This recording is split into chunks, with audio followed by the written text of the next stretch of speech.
พ่อพระภาวนาธรรมาภิรัตน์เจ้าคณะอำเภอเมืองเชียงใหม่เจ้าอาวาสวัดลำเพิงตะโพธารามเมตตาเดินทางขึ้นมาถึงมณฑลพิธีอุโบสถของเฮาเพื่อประกอบพิธีบรรพชาอุปสมบทให้กับนาคทั้งสี่ในเจ้าของวันนี้สาธุชนทุกท่านเตรียมพร้อมบูชาพระรัตนตรัยครับ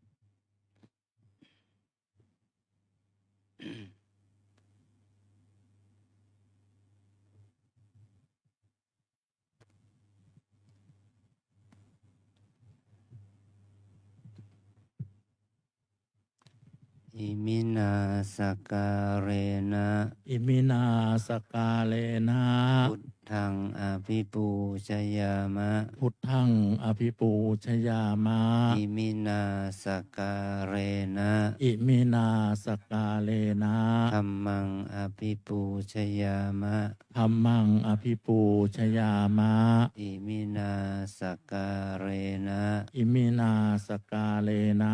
สังฆังอภิปูชยามะสังฆังอภิปูชยามะอะระหังสัมมาสัมพุทโธภะคะวาอะระหังสัมมาสัมพุทโธภะคะวาพุทธังภะคะวันตังอภิวาเทมิพุทธังภะคะวันตังอภิวาเทมิสวากขาโตภะคะวะตาธัมโมสวากขาโตภะคะวตาธัมโมธัมมังนัมสสามิธัมมังนามัสสามิสุปฏิปันโนภะคะวะโตสาวกสังโฆสุปฏิปันโนภะคะวะโตสาวกสังโฆสังฆังนามามิ สังฆังนามามิหันธรรมยังพุทธัสสะภะคะวะโตปุพพภาคะนะมะการังกะโรมาเซนะโมตัสสะภะภะคะคะวะวะโตโตอะระหะโตสัมมาสัมพุทธัสสะนะโมโมตัสสะภะคะวะโตอะระหะโตสัมมาสัมพุทธัสสะนะโมตัสสะภะคะวะโตโตอะระหะโตสัมมาสัมพุทธัสสะ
เชิญนาคทั้งสี่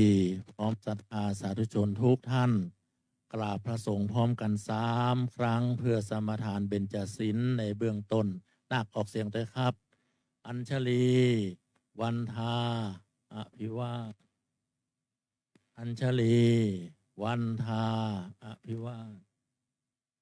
อัญชลี วันทาอภิวาทอัญชลี วันทา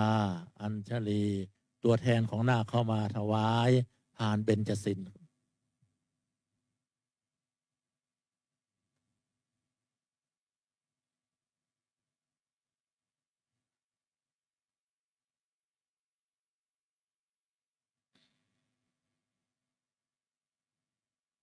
เข้าไปใกล้ๆนะครับ ยกผ่านด้วย2 มือถวายพระครูสวด จากนั้นถอยกลับไปนั่งที่เดิมครับ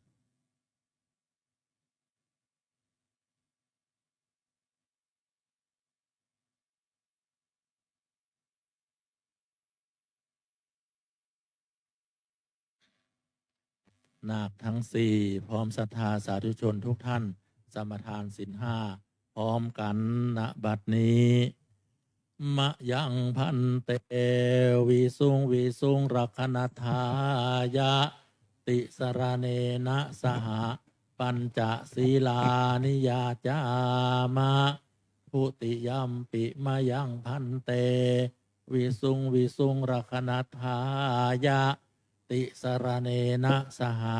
ปัญจศีลานิยาจามะตติยัมปิมะยังพันเตวิสุงรักขณทายะติสรเนนะสหปัญจศีลานิยาจามะ นะโมตัสสะภะคะวะโตอะระหะโตสัมมาสัมพุทธัสสะนะโมตัสสะภะคะวะโตอะระหะโตสัมมาสัมพุทธัสสะนะโมตัสสะภะคะวะโตอะระหะโตสัมมาสัมพุทธัสสะ นะโมตัสสะภะคะวะโตอะระหะโตสัมมาสัมพุทธัสสะนะโมตัสสะภะคะวะโต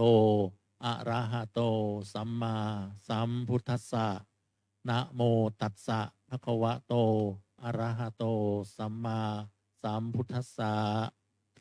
พุทธังสรณังคัจฉามิ พุทธังสรณังคัจฉามิ ธัมมัง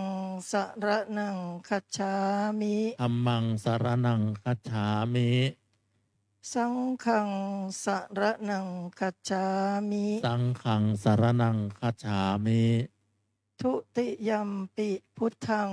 สรณังคัจฉามิ ทุติยัมปิพุทธังสรณังคัจฉามิ ทุติยัมปิธัมมัง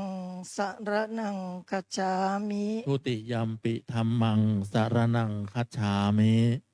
ทุติยัมปิสังฆังสรณังคัจฉามิ ทุติยัมปิสังฆังสรณังคัจฉามิ ตติยัมปิพุทธังสรณังคัจฉามิ ตติยัมปิพุทธังสรณังคัจฉามิ ตติยัมปิธัมมังสรณังคัจฉามิ ตติยัมปิธัมมังสรณังคัจฉามิ ตติยัมปิสังฆังสรณังคัจฉามิ ตติยัมปิสังฆังสรณังคัจฉามิ ติสรณะขมะนังนิธิตัง อามะพันเต ปานาติปาตาเวรมณีสิกขาปะทังสมาธิยามิ ปานาติปาตา เวระมณีสิกขาปะทังสมาธิยามิ อาทินนาทานา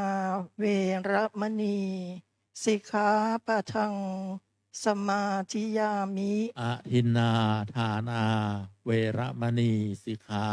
ปะทังสมาธิยามิ กาเมสุมิชาจาราเวรมณีสิกขาปะทังสมาธิยามิ กาเมสุมิชาจารา เวระมณีสิกขาปะทังสมาธิยามิ มุสาวาทาเวระมณีสิกขาปะทังสมาธิยามิ มุสาวาทาเวระมณีสิกขาปะทังสมาธิยามิ สุราเมรยะมัชฌะปมาทฐานาเวระมณีสิกขาปะทังสมาธิยามิ สุราเมรยะมัชฌะปมาทฐานา เวระมณีสิกขาปะทังสมาธิยามิ อิมานิปัญจสิกขาปทานิสีเลนะสุขติงยันติ สาธุ สีเลนะโภคสัมปทา สาธุ สีเลนะนิพุติงยันติตัสมาสีลังวิโสทะเย อามะพันเต อัญชลี วันทาอภิวาทอัญชลี วันทาอภิวาทอัญชลี วันทาอภิวาทอัญชลี วันทาอัญชลีลำดับจากนี้ไปเชิญนาคทั้งสี่หันหน้ากลับมาหาคุณพ่อคุณแม่ครับช่างภาพตากล้องเตรียมพร้อมนะครับนะในพิธีมอบผ้าไตรต้นเทียนนาคทั้งสี่กราบคุณพ่อคุณแม่ก่อนนะครับเป็นระยะห่างนะครับนะ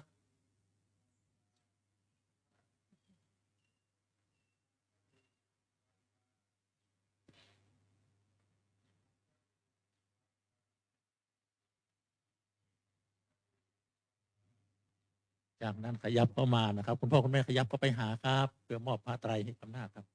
ขยับไปใกล้ๆนะครับนะ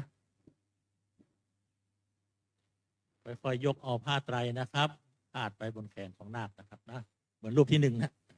ยกผ้าไตร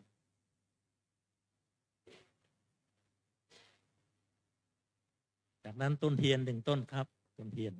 วันมอบกันนะครับเรียบร้อยนะครับนะนาคทั้งสี่หันหน้าครับหันขวาครับ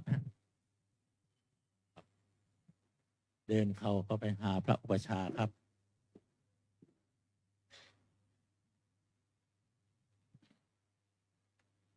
คุณพ่อคุณแม่รอตรงนี้ก่อนนะครับเนาะรอที่จะมอบบาตรกับต้นเทียนที่เหลือนะครับประมาณสัก40 นาทีครับ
วันนี้เรามี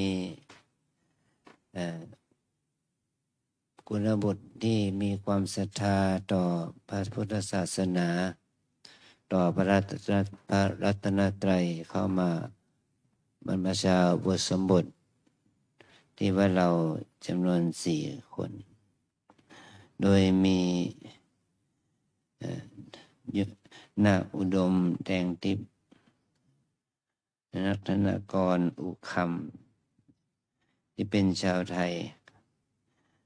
มีชาวบราซิลท่านคือนาโรดิโกซันเซสโดบันเลชิวาแล้วก็นาริก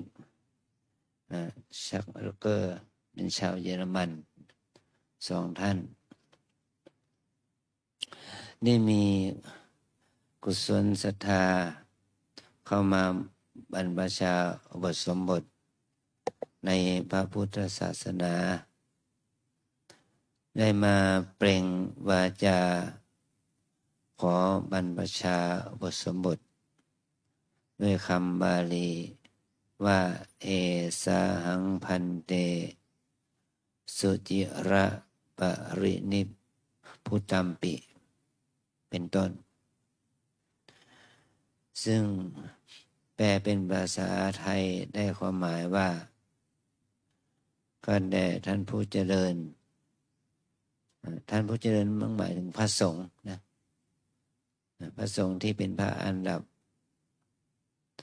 นั่งบวชในที่นี้ว่าข้าพเจ้าขอถึงสมเด็จพระผู้มีพระภาค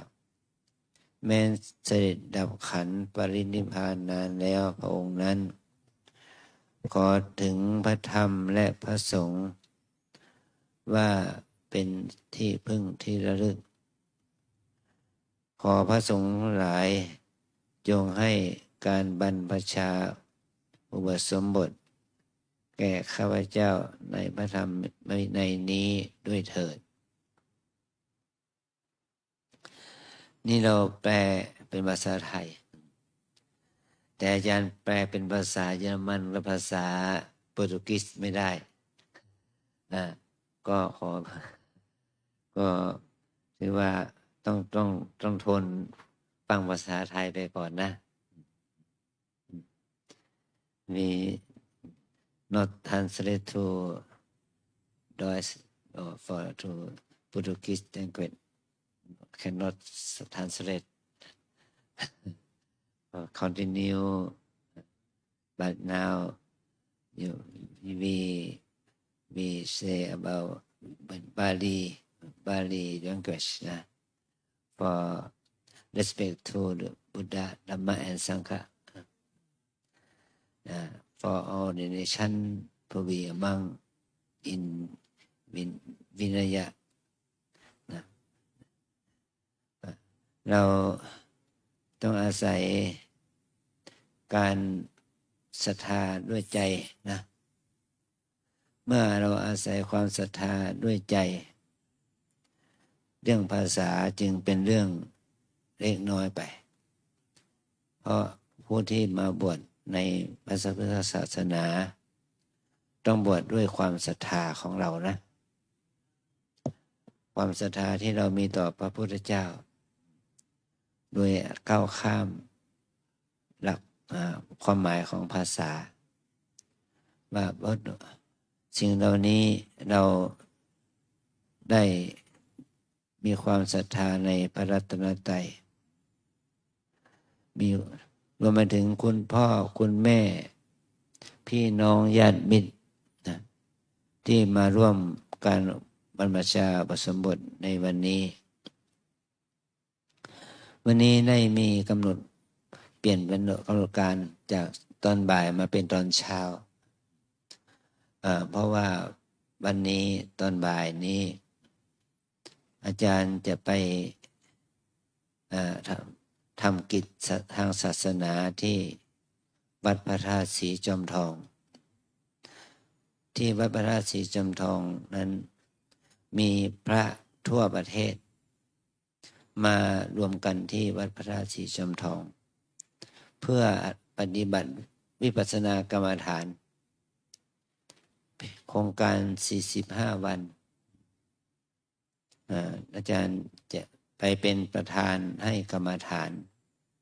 แก่ท่านเหล่านั้นจึงเลยขอเปลี่ยนเวลาจากบ่ายมาเป็นเช้านะมาเป็นตอนเช้า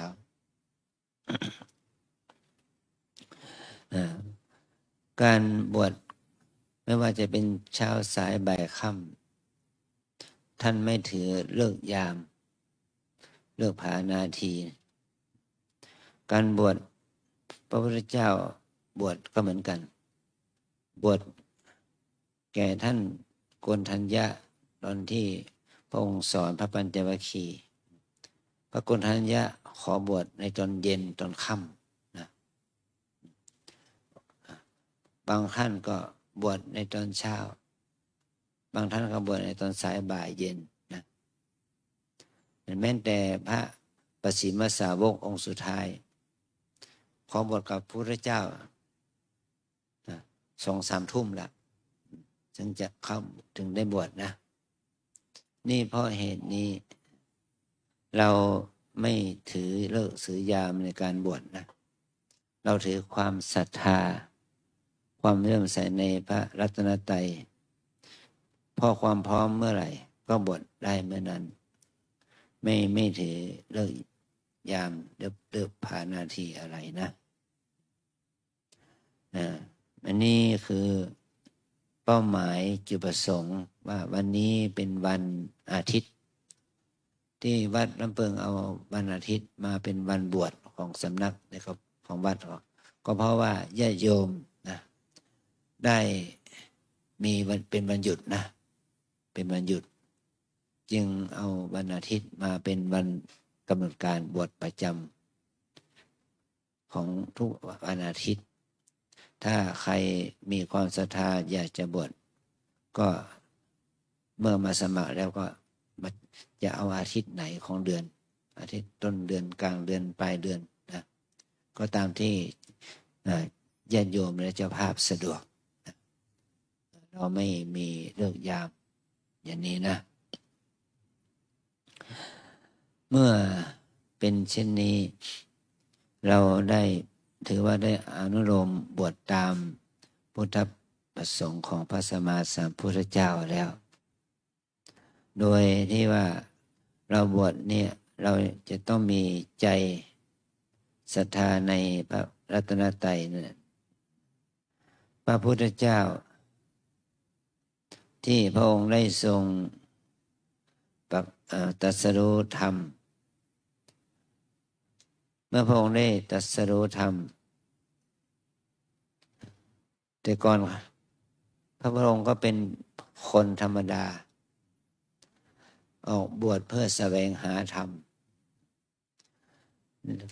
มที่พระองค์ตรัสรู้นั่นแหละทำให้พระองค์คือเจ้าชายนั้นได้สถานะใหม่เป็นพระพุทธเจ้า เรียกว่าธรรมนั่นเองที่พระองค์นำมาสอน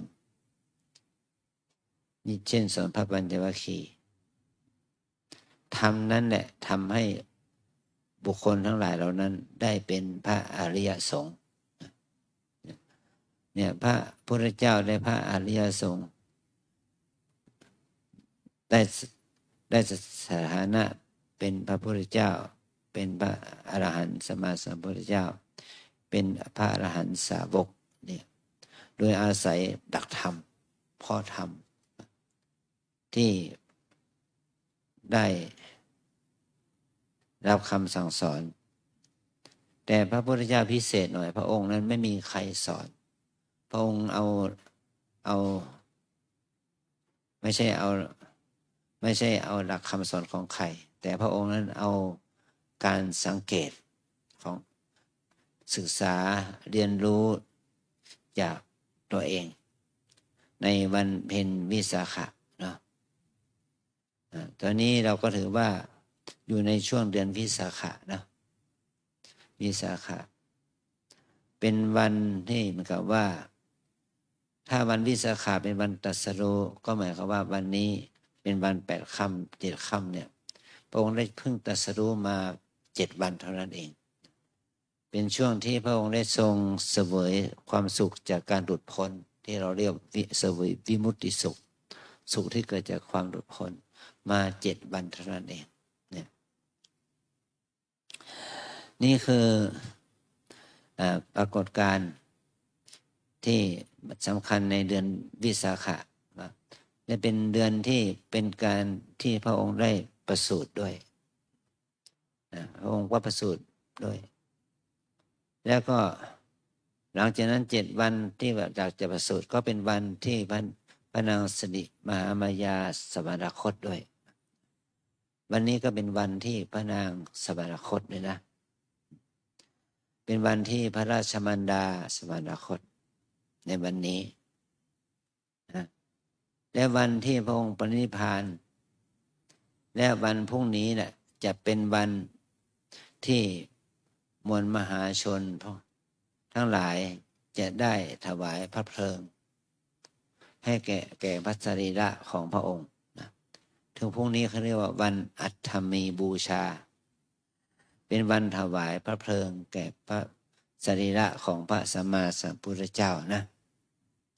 เป็นวันสำคัญแล้วก็พวกเรานี่กับบวชหน้าไฟบวชหน้าไฟกับหน้าไฟบวชหน้าศพของพระพุทธเจ้านะเนี่ยเราอาศัยที่การบวชของเราเป็นการบวชในภาวะที่ดีงามเมื่อน้อมมานึกถึงว่าพระองค์นั้นได้ปรินิพพานไปก็เป็นก็ว่าเป็นวันที่พระองค์จะได้ว่าสลายร่างเหลือแต่พระอัฐิธาตุเนี่ยเป็นพระธาตุของพระพุทธเจ้ามาจนถึงทุกวันนี้นี่คือสิ่งที่ดีงามที่เราได้มาบวชในวันนี้นะ นี่คือเราได้เห็นถึงพระคุณเรามาน้อมนึกถึงพระคุณของพระพุทธเจ้าพระพุทธเจ้านั้นมีพระคุณโดยย่อแล้ว3 อย่างมีพระปัญญาที่คุณเป็นปฐมนะพระองค์ไม่เห็นคนแก่คนเจ็บคนตายพระองค์เห็นคนแก่คนเจ็บคนตายแล้วทำให้พระองค์คิดว่าทำไมมนุษย์เรานี่เกิดมาแล้วต้องแก่เจ็บตายแต่พระองค์นั้นได้มีความคิดอย่างนั้นก็อยากจะแสวงหาวิธีดับความแก่ความเจ็บและความตายนะเมื่อพระองค์ได้คิดอย่างนี้ก็ตัดสินพระทัยออกบวชนะออกบวชเอาการบวชนั่นแหละแสวงหาวิธีการดับความแก่ความเจ็บความตายนะเนี่ยคือจึงเป็นพระเหตุให้พระองค์ต้องแสวงหาหลักการวิธีการค้นคว้าหาวิธีการ ดับความแก่ความเจ็บและความตายนี่ถึง6 ปี เมื่อพระองค์แสวงหาก็ไม่ได้ผล จึงหาวิธีการด้วยเฉพาะองค์เองตามหลักการใหม่ทฤษฎีใหม่เมื่อเข้าถึงความแจ้งเห็นแจ้งตามทฤษฎีใหม่ที่พระองค์ได้ค้นพบก็คือเข้าใจถึงหลักของมัชฌิมาปฏิปทามัชฌิมาปฏิปทาก็หมายถึงข้อปฏิบัติทางสายกลางที่เราเรียกว่าอริยมรรคมีองค์8ในพระองค์ก็เอาหลักอริยมรรคมีองค์8เนี่ยมาพิจารณาจึงทำให้พระองค์ได้ตรัสรู้สามารถชำระกิเลสออกไปจากพระทัยได้นะเนี่ยเพราะอาศัยมัชฌิมาปฏิปทาในโบราณสมัยนั้นเขามีหลักปฏิบัติอยู่2 ทางทางที่1ต้องปฏิบัติทรมานร่างกายตนนะมันเป็นข้อวัดของนักบวชสมัยนั้นคุณจะต้องทรมานกายตนเองหรือบางคนก็เอาแบบสุดโต่งประทางโลกเป็นเรื่องของวัตถุนิยมไปเลยก็แต่พระองค์นั้นพิจารณาแล้วว่าสองทางนี้ไม่ใช่ทางตรัสรู้ไม่ใช่ทางความพ้นทุกข์แล้วพระองค์ก็มาพบทางใหม่มัชฌิมาปฏิปทาคือเข้าใจเรื่องของหลักอริยสัจ 4เป็นหลักของเหตุผลอะไรคือผลอะไรคือเหตุพระองค์ทรงรู้ถึงธรรมะที่เป็นผลก็คือมนุษย์เราเนี่ยเกิดแก่เจ็บตายเนาะโยมทุกคนเหมือนกันพระรูปเหมือนกันมีผลของชีวิตก็คือเมื่อเกิดแล้วต้องแก่เจ็บตายเนี่ยว่าผลนี้เกิดจากอะไรผลนี้ก็เกิดจากเหตุนะเหตุก็คือตัวกิเลสนั่นแหละกิเลสที่พระองค์ได้ตรัสว่าได้แก่ตัณหาคือความอยากที่มีความอยากในสิ่งต่างๆอยากในกามอยากในความมีความเป็นอยากที่จะไม่มีไม่เป็นอันนี้คือเหตุแห่งความทุกข์ของมนุษย์เรานะและพระองค์ก็ทรงพิจารณาว่าเราจะละความอยากละความทุกข์ได้ด้วยอะไรเมื่อความอยากมันเป็นเหตุเราต้องผลที่เกิดจากเหตุเราต้องดับที่เหตุนะดับที่เหตุโดยพระองค์เรียกว่าต้องดับที่เหตุคือดับตัณหาดับราคะดับความโลภที่เกิดจากจิตแล้วเราจะดับด้วยวิธีใดก็ดับด้วยวิธีการเจริญสติสมาธิปัญญาเมื่อเราเจริญศีลสมาธิปัญญาเกิดให้สมบูรณ์แล้วเมื่อศีลสมาธิปัญญาเข้าสู่ความสมบูรณ์มันก็ดับกิเลสได้นะนี่คือเป็นสิ่งที่พระองค์ได้ทรงค้นพบและก็ทำให้พระองค์ได้ชำระอาสวะกิเลสที่อยู่ในพระทัยพวกเราก็เหมือนกันนะเมื่อเรามาบวชที่นี่มาปฏิบัติที่นี่ก็มาบวชมาปฏิบัติเพื่อชำระกิเลสเหมือนกันนะล้างกิเลสโดยการเจริญภาวนาทำให้ศีลสมาธิและปัญญาสมบูรณ์ขึ้นนะเมื่อเรามีศีลสมาธิปัญญาสมบูรณ์มันก็จะดับกิเลสได้และกิเลสนั้นก็จะไม่เป็นปัจจัยให้เราเกิดความทุกข์ที่มีมาในสังสารวัฏจะไม่มีความทุกข์ที่จะทำให้เราเกิดแก่เจ็บตายอีกต่อไปนะอันนี้คือพระปัญญาของพระพุทธเจ้ามารู้เหตุที่เกิดขึ้นในใจของเราเองนะถ้าเราชำระเหตุคือกิเลสที่เกิดขึ้นในใจของเราไม่ได้มันก็เป็นเหตุให้เราทุกข์อยู่ร่ำไปทำให้เราต้องเวียนว่ายใจเกิดในสังสาระอยู่อย่างนั้น แต่ถ้าเรานั้นได้เข้าถึงการดับกิเลสได้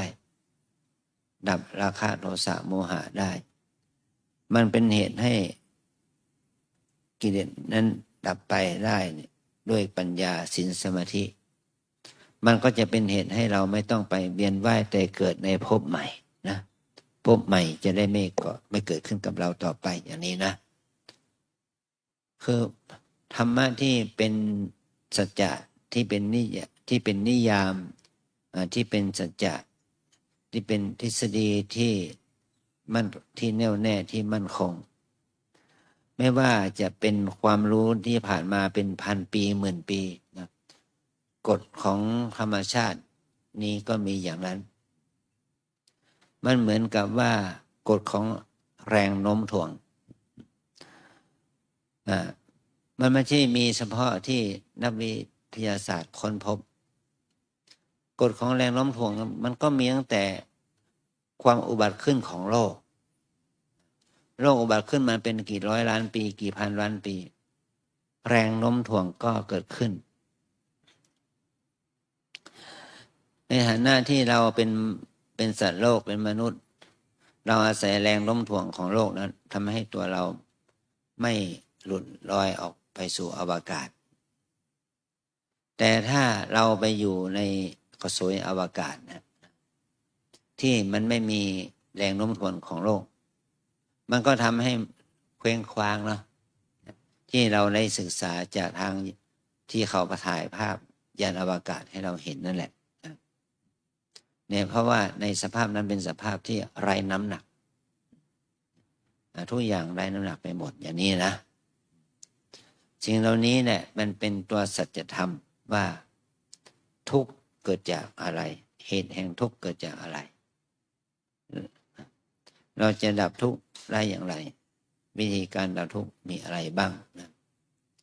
เมื่อพระองค์มีปัญญารู้อย่างนี้แล้วก็ทำให้พระทัยของพระองค์บริสุทธิ์จากกิเลสเมื่อพระองค์นั้นเข้าถึงความบริสุทธิ์จากกิเลสนั่นแหละจึงพระองค์จึงหลุดพ้นจากเหตุแห่งทุกข์ทั้งหลายเนี่ยพระองค์ได้ทรงเสวยผลแห่งความสำเร็จได้พิจารณาธรรม49 วัน7 สัปดาห์49 วันนะเพราะว่ามันก็ว่าชาวบ้านนี่เขาเรียกว่าประสบความสำเร็จก็ไปฮันนีมูนกันเนี่ยนะอย่างนี้ไปเสวยผลแห่งความสุขของตนเนี่ยแต่พระองค์มันไม่ได้เสวยสุขทางโลกทางกิเลสอย่างนั้นพระองค์ให้เสวยสุขที่เกิดจากภาวะที่ไม่มีกิเลสมีความสุขที่บริสุทธิ์นะเป็นอย่างนี้แต่พระองค์ไม่ลืมที่จะนึกถึงชาวบ้านนะว่าชาวบ้านทั้งหลายก็มีทุกข์เกิดแก่เจ็บตายเป็นผลเช่นเดียวกันพระองค์จึงมีพระทัยน้อมที่จะเอาหลักธรรมนั้นมาสอนคนที่มีปัญญามีหัวสมองหน่อยมีสติปัญญามีมันสมองนะ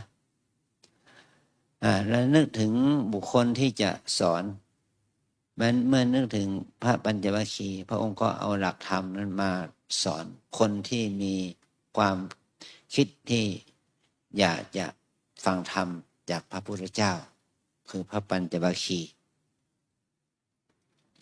พระองค์จึงได้ไปสอนพระปัญจวัคคีย์พระปัญจวัคคีย์มีท่านโกณทัญญะนั้นได้ฟังธรรมะของพระพุทธเจ้าเนี่ยทำให้พระปัญจวัคคีย์มีพระโกณทัญญะเป็นต้นเนี่ยได้เข้าใจหลักธรรมน้อมจิตศรัทธาเลื่อมใสในกฎเกณฑ์ในหลักการที่พระพุทธเจ้าสอนว่ายังกินสิสมุทัยธรรมังสัพพันตังนิโรธธรรมังสิ่งใดสิ่งหนึ่งมีความเกิดขึ้นเป็นธรรมดาสิ่งเหล่านั้นทั้งหมดย่อมมีความดับไปเป็นธรรมดาอย่างนี้เมื่อท่านโกณทัญญะได้เห็นแจ้งอย่างนี้ท่านเรียกว่าได้ดวงตาเห็นธรรมนะจึงเป็นพยานแก่พระองค์เมื่อท่านโกณทัญญะได้บรรลุธรรมได้เห็นแจ้งในธรรมเนี่ยก็ เท่ากับว่าท่านโกณฑัญญะได้เป็นพยานของพระองค์ว่าการที่พระองค์ได้ตรัสรู้เนี่ยมีจริง เพราะว่าคนบรรลุธรรมมีจริง มาจนถึงทุกวันนี้ เมื่อพระสงฆ์เกิดขึ้น พระพุทธเจ้าปรากฏขึ้น พระสงฆ์บังเกิดขึ้นก็เรียกว่าพระรัตนตรัยก็เกิดขึ้นว่ามีพระพุทธพระธรรมพระสงฆ์นะเกิดขึ้นเนี่ยก็ขยายออกไปเป็นตามลำดับในพรรษาแรกมีพระสงฆ์ถึง60 รูป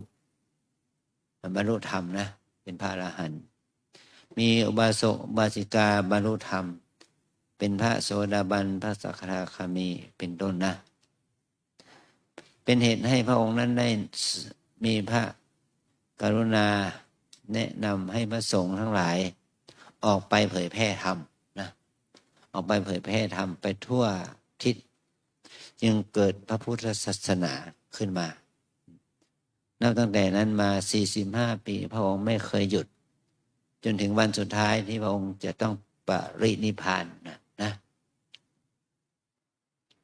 เมื่อพระองค์ปรินิพพานนั่นแหละก็ทำให้พระองค์ก็ได้มอบพระธรรมวินัยที่พระองค์ทรงแสดงทรงบัญญัติให้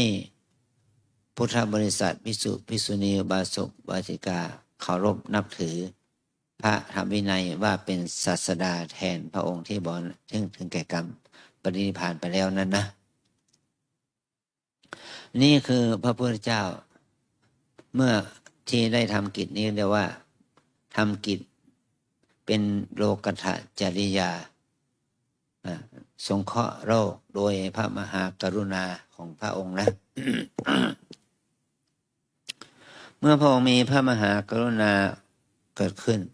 จึงเป็นเหตุให้มีพุทธศาสนามาจนถึงทุกวันนี้นับเป็นเวลาถึง 2,613 ปี14 ปีมานี้นะนับตั้งแต่พระองค์ปรินิพพานก็ 2,569 ปีแต่ถ้านับตั้งแต่พระองค์ตรัสรู้ก็เป็น 2,614 ปีมาละ13 ปีเนี่ยคือเป็นเหตุให้พระศาสนาเราตั้งมั่นมาจนถึงทุกวันนี้การที่เราทั้งสี่เนี่ยได้มามีศรัทธาต่อการบวชก็ถือว่าเป็นการเลื่อมใสในพระรัตนตรัยนะศรัทธาญาติโยมพ่อแม่อุบาสกอุบาสิกาก็มาเอาบุญกับเรานะมาร่วมบวชกับเรามาเอาบุญกับเรานะถือว่ามาในสถานที่ที่เหมาะสมถูกต้องที่เราจะมารับเอากระแสบุญบารมีของพระใหม่นะเนี่ยคือสิ่งเหล่านี้มันก็จะเป็นประโยชน์สุทธิผลแก่ตนและแก่เครือญาติพ่อแม่ปู่ย่าตายายญาติมิตรนะอันนี้คือประโยชน์อันนี้เราบวชนี่เราจะได้ประโยชน์อันนะอย่างน้อย3 ประการคือประโยชน์กับตนเรามาบวชเราจะได้ฝึกฝนอบรมศึกษาข้อศีลข้อวัดข้อวินัยตามหลักธรรมนะที่มีมาอันที่2ประโยชน์กับพ่อแม่นั่นเป็นผู้ให้ชีวิตเรานะให้กาย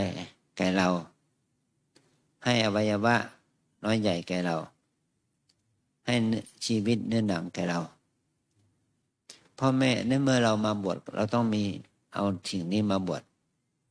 ก็เท่ากับพ่อแม่ได้บุญด้วยนะเอากายนี้มาบวชอย่างเดียวมันก็ได้บุญแก่พ่อแม่แต่ถ้าเอาใจมาบวชด้วยมันได้บุญกับตนได้แก่พ่อแม่ได้แก่ญาติมิตรทุกคนนะเนี่ยต้องมาปฏิบัติอย่างนี้นะเป็นประโยชน์ต่อพ่อต่อแม่ต่อศรัทธาญาติโยมเลยนะทุกคนที่มาเนี่ยมาเอาบุญใช่ไหมมาเอาบุญด้วยอย่างน้อยสุดก็มีซองขาวมา1 ซอง มันมีซองขาวมา1 ซองมาร่วมบุญกับพ่อแม่ญาติของพระใหม่ของนาคอย่างนี้เป็นต้นนะก็ถือว่าได้ทำบุญ ได้ทำบุญทำทาน มาได้ร่วมอนุโมทนาการบวชเนี่ยนะถือว่าเป็นบารมีธรรมแก่พ่อแม่ก็ได้เป็นเจ้าภาพบาตรผ้าไตรจีวรเครื่องไทยทานถวายสงฆ์บาตรจีวรเครื่องไทยทานถวายสงฆ์เนี่ยก็ถือว่าพ่อแม่ได้ให้ทานแก่เรานะให้ทานแก่พระสงฆ์เนี่ยพ่อแม่ญาติมิตรญาติโยมทุกคนก็ถือว่าได้สร้างบุญส่งเสริมพระพุทธศาสนาอันที่สามพวกเรามาบวชนี่ก็ได้อานิสงส์ต่อพระศาสนาพระศาสนาจะมั่นคงขึ้นต่อเมื่อมนุษย์เราที่เราเรียกว่าเป็นคนไทยที่เป็นชาวพุทธหรือแม้แต่คนต่างประเทศที่เป็นชาวพุทธได้เข้ามาสู่ศาสนาก็เพื่อทำให้ศาสนามั่นคงในสมัยพุทธกาลนี่พระสงฆ์นั้นก็มีแค่ชาวอินเดียเนาะเมื่อพระสงฆ์นั้นมีแค่ชาวอินเดียมันก็เจริญแต่เฉพาะอินเดียต่อมาเมื่อพระเจ้าอโศกมหาราชทรงสมณทูตเผยแพร่พระศาสนาไปในทิศต่างๆ9 สายก็ทำให้พระสงฆ์คนในท้องถิ่นได้บวชนะเนี่ยในประเทศศรีลังกาก็มีพระสงฆ์ขึ้นมาในสุวรรณภูมิก็มีพระสงฆ์ในเขตสุวรรณภูมิขึ้นมาไม่ว่าจะเป็นชาวมอญชาวพม่าชาวไทยอะไรก็ตามแต่ก็เป็นคนท้องถิ่นมาบวชนะส่งขึ้นมาทางเอเชียกลางก็คนเอเชียกลางบวชส่งเข้าไปที่เมืองจีนก็มีคนจีนบวชเนี่ยพระศาสนาก็เผยแพร่ออกไปจนถึงญี่ปุ่นเกาหลีเวียดนามอะไรอย่างนี้นะก็อาศัยมีสมณทูตไปเผยแผ่นะเมื่ออินเดียถูกภัยทางศาสนาภัยทางการเมืองมาลุกรานก็พระศาสนาก็ถูกลุกรานไปเลยแต่ว่าเรายังรักษาพระศาสนาได้อยู่ก็เพราะการมาเผยแผ่ธรรมนะเหมือนกับว่าปัจจุบันนี้ประเทศไทยหรือประเทศไหนๆก็ตามแต่พม่าลังกาเกาหลีญี่ปุ่นจีนเนี่ยก็เอาพระพุทธศาสนาไปเผยแพร่ไปทั่วโลกทั้งยุโรปอเมริกาเนี่ยจึงทำให้พระศาสนาเจริญไปในโลกหน้าในทวีปต่างๆนะอันนี้คือประโยชน์ของการได้มาบวชในพระศาสนานะตอนนี้ไปเราบวชนี่เราจะต้องอาศัยการนุ่งห่มผ้ากาสาวพัสการที่เราจะนุ่งห่มผ้ากาสาวพัสเนี่ยจะต้องมีใจได้สัมผัสพระกรรมฐานก่อนเป็นเบื้องแรกถ้าใจของเราไม่ได้สัมผัสพระกรรมฐานนั่นถือว่าการบวชของเราก็จะไม่สมบูรณ์นะเราจะต้องมีจิตสัมผัสพระกรรมฐานก่อนจึงจะได้นุ่งห่มผ้ากาสาวพัสนะขอให้ทุกคนว่าตามrepeat after me เกสาโรมานะขาทันตาตะโจทันตานะขาโลมาเกสาโลมานะขาทันตาตะโจทันตานะขาโลมาเกสาแล้วก็ว่าเกสาแปลว่าผมโลมาแปลว่าขนหน้าขาแปลว่าเล็บทันตาแปลว่าฟันตะโจแปลว่าหนัง5อย่างนี้เป็นกรรมฐานของพระอุปัชฌาย์ที่จะมอบให้นาคได้เอาไปสัมผัสกับใจนึกถึงผมขนเล็บฟันหนังนี่แล้วเราจะทำให้เรานั้นมีสมาธิมีสติขึ้นมาเมื่อเรามีสมาธิขึ้นมาก็เหมือนกับว่าเราจะได้อยู่ในฐานะเป็นบุคคลที่สมควรที่จะนุ่งห่มผ้ากาสาวพัสนะเกสาแปลว่าผมโลมาแปลว่าขนนะขาแปลว่าเล็บทันตาแปลว่าฟันตะโจแปลว่าหนัง ให้พิจารณาว่าเป็นของปฏิกูลไม่สะอาดอย่างนี้นะขอให้เราได้มีจิตได้นึกถึงกรรมฐาน5 ตัวเนี่ยhair body hair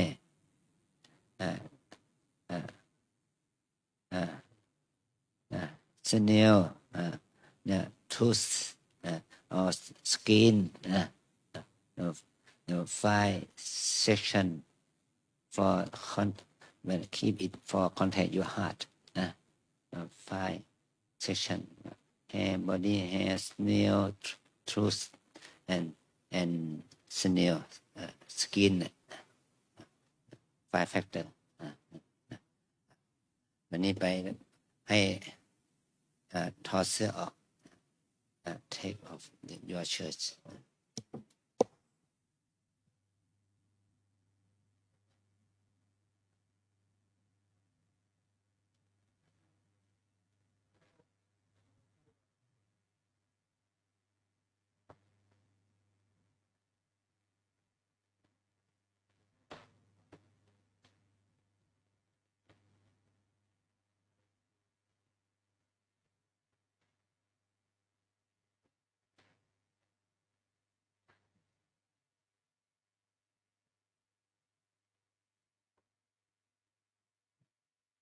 ในช่วงเวลานี้ถือว่าเป็นเวลาที่สำคัญยิ่งของนาคทั้งสี่นะครับเนาะเนื่องจากว่าเป็นวันเป็นเวลาของความเป็นฆราวาสความเป็นคนบ้านของนาคทั้งสี่ไม่ว่าจะเป็นชาวไทยชาวเทศกำลังจะหมดไปเสี่ยงไปนั้นนะกำเดียวปีกมาใหม่แถมกำหนึ่งก็จะเลื้องอลามกลายเป็นเพศใหม่เป็นเพศของสมณะนักบวชหรือว่าพระสงฆ์องค์เจ้านะครับเนาะเปรียบเสมือนการเกิดใหม่แห่งครั้งหนึ่งเพราะฉะนั้นคำพูดคำจากิริยามารยาทการใช้ชีวิตความเป็นอยู่จึงจำเป็นต้องเปลี่ยนไปหมดเพราะฉะนั้นนาคทั้งสี่ต้องมีกรรมฐานทั้ง5ที่ได้จากพระอุปชาไปพิจารณาตึงวันนะครับเนาะจึงจะเป็นพระสงฆ์องค์เจ้าที่สมบูรณ์แบบได้อีกมาแถมกรรมหนึ่งจะห้องวันนายก็ไม่ได้นะครับเนี่ยต้องมีคำนำหน้าว่าเป็นท่านเป็นพระรูปนั้นรูปนี้พระไทยพระฝรั่งนะครับนี่เป็นต้นอันนี้ถือเป็นบุญเป็นกุศลอันยิ่งใหญ่ของนาคทั้งสี่ที่ได้มีโอกาสรักษาศีลอันเป็นบุญประการหนึ่งในบรรดาบุญ3 ประการนะครับเนาะนั่นก็คือบุญทานบุญศีลบุญภาวนาท่านจะได้รับเอาศีลทั้ง227 ข้อไปรักษาเป็นบุญอันยิ่งและใหญ่ส่วนฆราวาสญาติโยมอย่างเฮานี่ยังบ่สามารถที่จะรักษาศีลอันเป็นบุญใหญ่227 ข้อได้ก็ได้แต่เพียงปัตตานุโมทนาบุญกับนาคทั้งสี่ที่ท่านจะได้บวชเป็นพระสงฆ์องค์เจ้าเอาบุญที่เรียกว่าปัตตานุโมทนากุศลไปแต่บุญแห่งประการหนึ่งก็คือบุญทานนั้นเราสร้างได้กันประจำนะครับเนอะในวาระโอกาสอันสำคัญนี้ที่ศรัทธาสาธุชนได้เดินทางมาถึงปวงแก้วทั้ง3 อารามของเฮาในวันนี้ขออนุญาตบอกบุญทานซึ่งเฮาสามารถสร้างได้นะครับเนาะอันจะนำพาความสุขความเจริญเกิดขึ้นแก่เฮากับวัดวาอารามในวันที่29เดือนหน้านะครับเนาะเป็นวันอาสาฬหบูชานะครับนะเดือนกรกฎาคมวันที่29ปลายเดือนวันนั้นตังวัดของเฮาจะมีบุญกุศลนอกเหนือจากการประทักษิณเวียนเทียนฟังเทศน์ฟังธรรมจะมีการทอดพระป่ามหากุศลสมทบทุนสร้างอาคารศาลาพัฒน์ก็คืออาคารศาลาถวายภัตตาหารพระสงฆ์องค์เจ้าซึ่งบ่เพียงพอแก่พระสงฆ์องค์เจ้าและผู้มาปฏิบัติธรรมในวัดของเฮาจึงได้มีการทอดพระป่าในวันนั้นเพื่อจะให้พระป่าของนี้สำเร็จประโยชน์จะขออนุญาตบอกบุญศรัทธาสาธุชนให้เป็นผู้มีส่วนร่วมในการเป็นเจ้าภาพในพระป่าของนี้ตามหน้าบุญก็แล้วกันนะครับเนาะขออนุญาตแจกให้ศรัทธาสาธุชนได้พิจารณาอนุโมทนาสร้างทานของนี้ด้วยกันนะครับนะ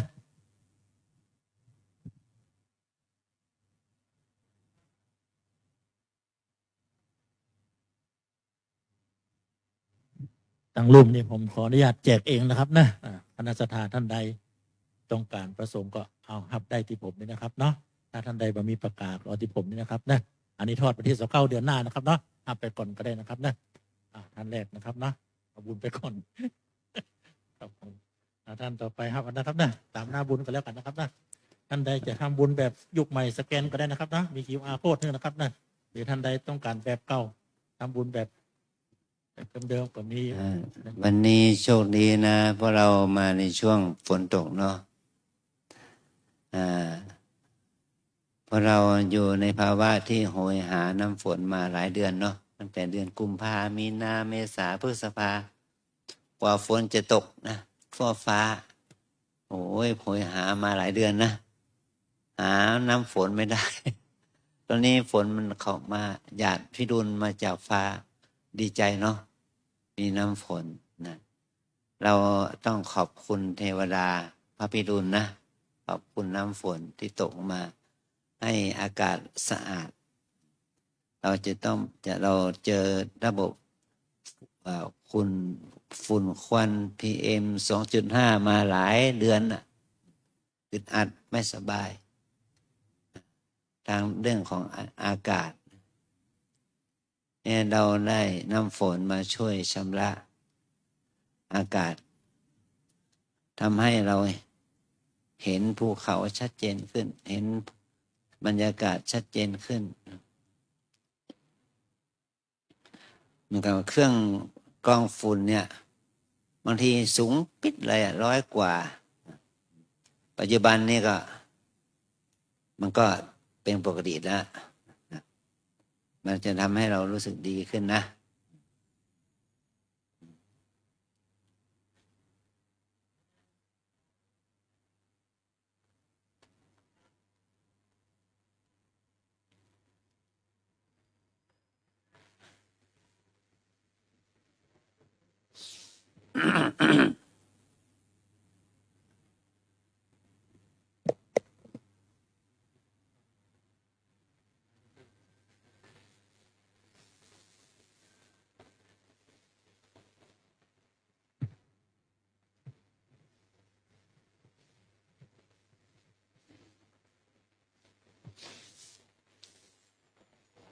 ท่านใดมีความพร้อมที่จะสร้างบุญสร้างกุศลในเจ้าของวันนี้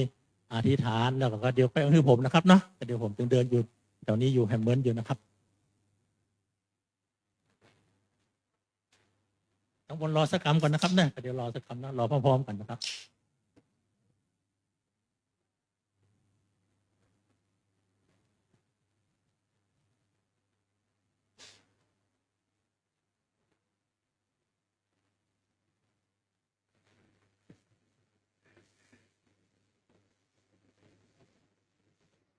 นาคทั้ง4เอาผ้ารับประเคนออกจากอกมาครับผ้ารับประเคนออกฝรั่งผ้ารับประเคนนี่ก่อนอันนี้ต้องได้เดี๋ยวนะพร้อมแล้วนะครับเนาะได้เลยครับได้เลยยกบาตรถวายท่านนะครับต้นเทียน2 ต้นเทียน2 ต้นนะครับนะ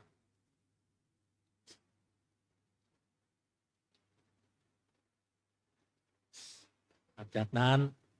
ว่าที่สามเณรย้ายบาตรออกจากผ้าเองนะครับนะย้ายบาตรเองบอกเป็นประเคนบาทนะ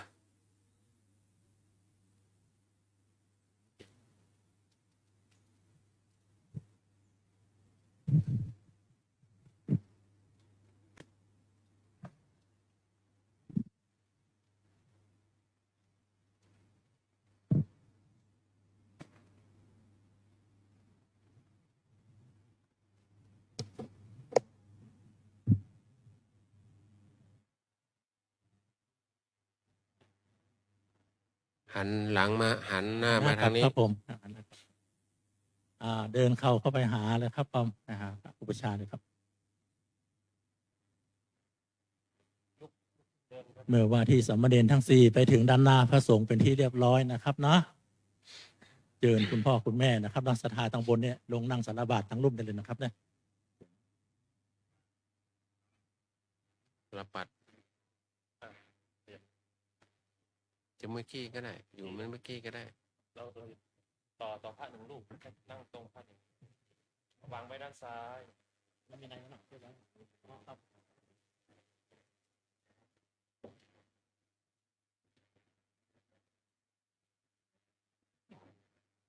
ไม่มีครับ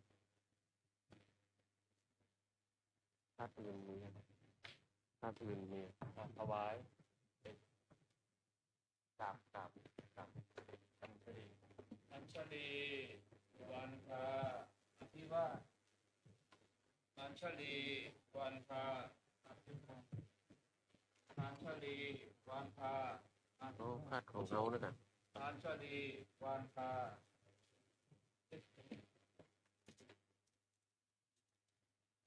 ถวายพระอาจารย์ถวายเทียน ไปละถวายละ ถวายอ๋อโอเคกล่าวคำอาหังพันเตสรณะสีลัง อาหังพันเตสารณสีลังยาจามิทุติยัมปิอาหังพันเตสารณสีลังยาจามิตาติยัมปิอาหังพันเตสารณสีลังยาจามิ นะโมตัสสะภะคะวะโตอะระหะโตสัมมาสัมพุทธัสสะนะโมตัสสะภะคะวะโตอะระหะโตสัมมาสัมพุทธัสสะนะโมตัสสะภะคะวะโตอะระหะโตสัมมาสัมพุทธัสสะ โมตัสสะภะคะวะโตอะระหะโตสัมมาสัมพุทธัสสะนะโมตัสสะภะคะวะโตอะระหะโตสัมมาสัมพุทธัสสะนะโมตัสสะภะคะวะโตอะระหะโตสัมมาสัมพุทธัสสะ ยะมหังวะทามิตังวะเทหิ มาพันเต พุทธังสารนังคัจฉามิ พุทธังสรณังคัจฉามิ ธัมมังสารนังคัจฉามิ ธัมมังสรณังคัจฉามิ สังฆังสารนังคัจฉามิ สังฆังสรณังคัจฉามิ ทุติยัมปิพุทธังสารนังคัจฉามิ ทุติยัมปิพุทธัง ทุติยัมปิธัมมังสารนังคัจฉามิ ทุติยัมปิธัมมังสรณังคัจฉามิ ทุติยัมปิสังฆังสารนังคัจฉามิ ทุติยัมปิสังฆังสรณังคัจฉามิ ตติยัมปิพุทธังสารนังคัจฉามิ ตติยัมปิ ตติยัมปิธัมมังสารนังคัจฉามิ ตติยัมปิธัมมังสรณังคัจฉามิ ตติยัมปิสังฆังสารนังคัจฉามิ ตติยัมปิ ติสรณะขมนังนิธิตัง เต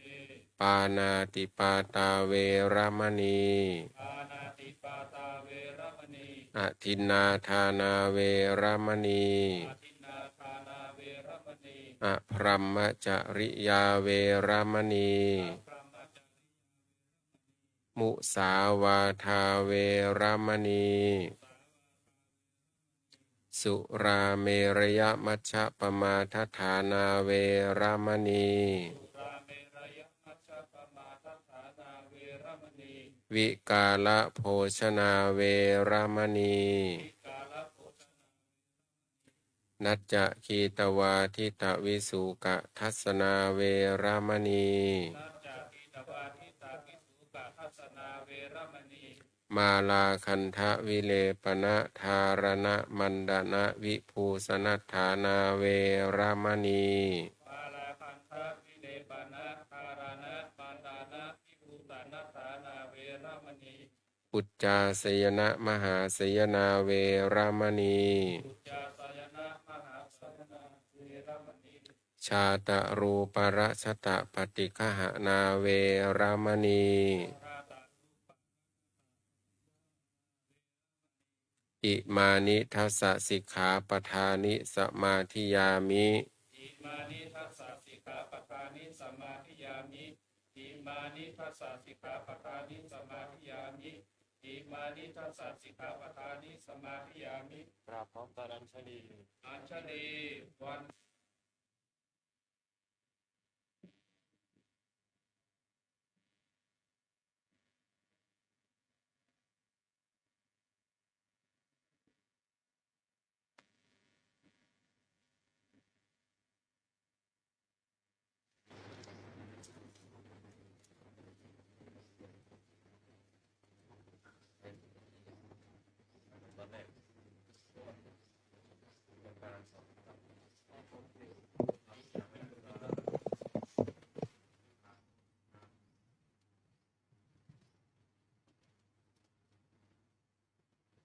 ญชลีวันทาอภิวาทอัญชลีวันทาอัญชลีวันทาอัญชลีวันทาอัญชลี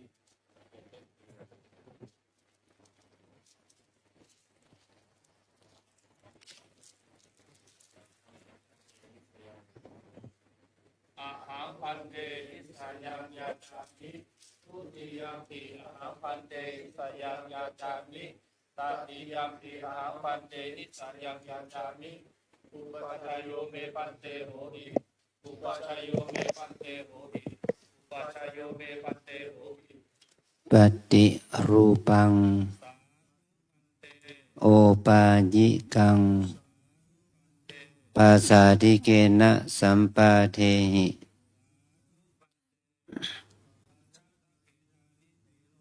ไมหังพาโรอาชัตตะกิเลนิคาโรไมหังพาโรอาหังอิเทระสัพพาโรอาชัตตะกิเลนิเทโรไมหังพาโรอาหังอิเทระสัพพาโรอัญชลีวันทาอภิวาทอัญชลีวันทาอภิวาทอัญชลีวันทาอัญชลีวันทาอัญชลี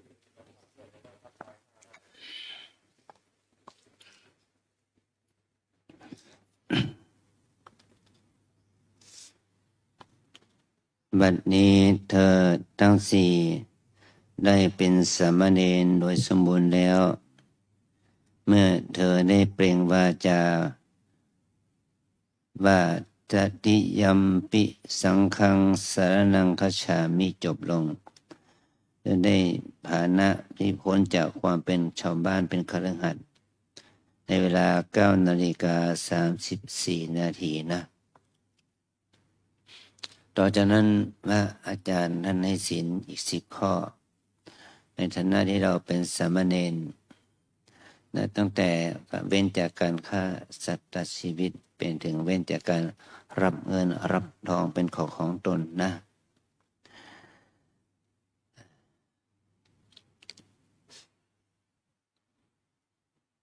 But now you are samanera or no, we have the 10 precept for you for this 10 discipline 10 precept วันนี้ให้เราได้เมื่อหลังจากที่เราได้เป็นสามเณรเราได้เปล่งวาจาขอนิสัยจากพระอุปัชฌาย์นิสัยแปลว่าข้อวัดปฏิบัติที่พึงรู้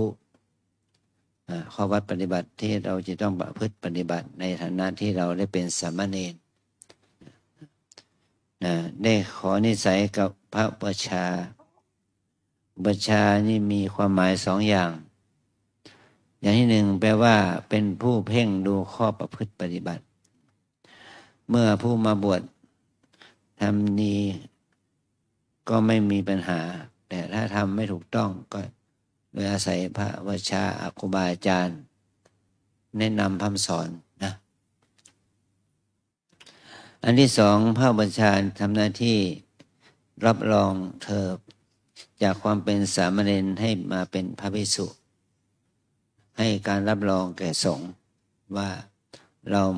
สมควรที่จะเป็นผู้บวชได้เป็นผู้ผสมบทได้นะนี่คือเราได้ทำหน้าที่ของพระอุปัชฌาย์ก็ทำหน้าที่ของตนเองจึงได้มีคำถาม3 ข้อแก่พวกเราว่าปฏิรูปังเธอก็รับว่าสาธุพันเตนะต้องปฏิรูปตัวเองเมื่อเราบวชแล้วต้องแก้ไขตัวเองทำตัวเองให้ดีขึ้นนะ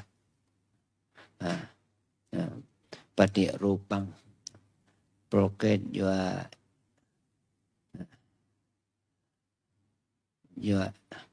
your mind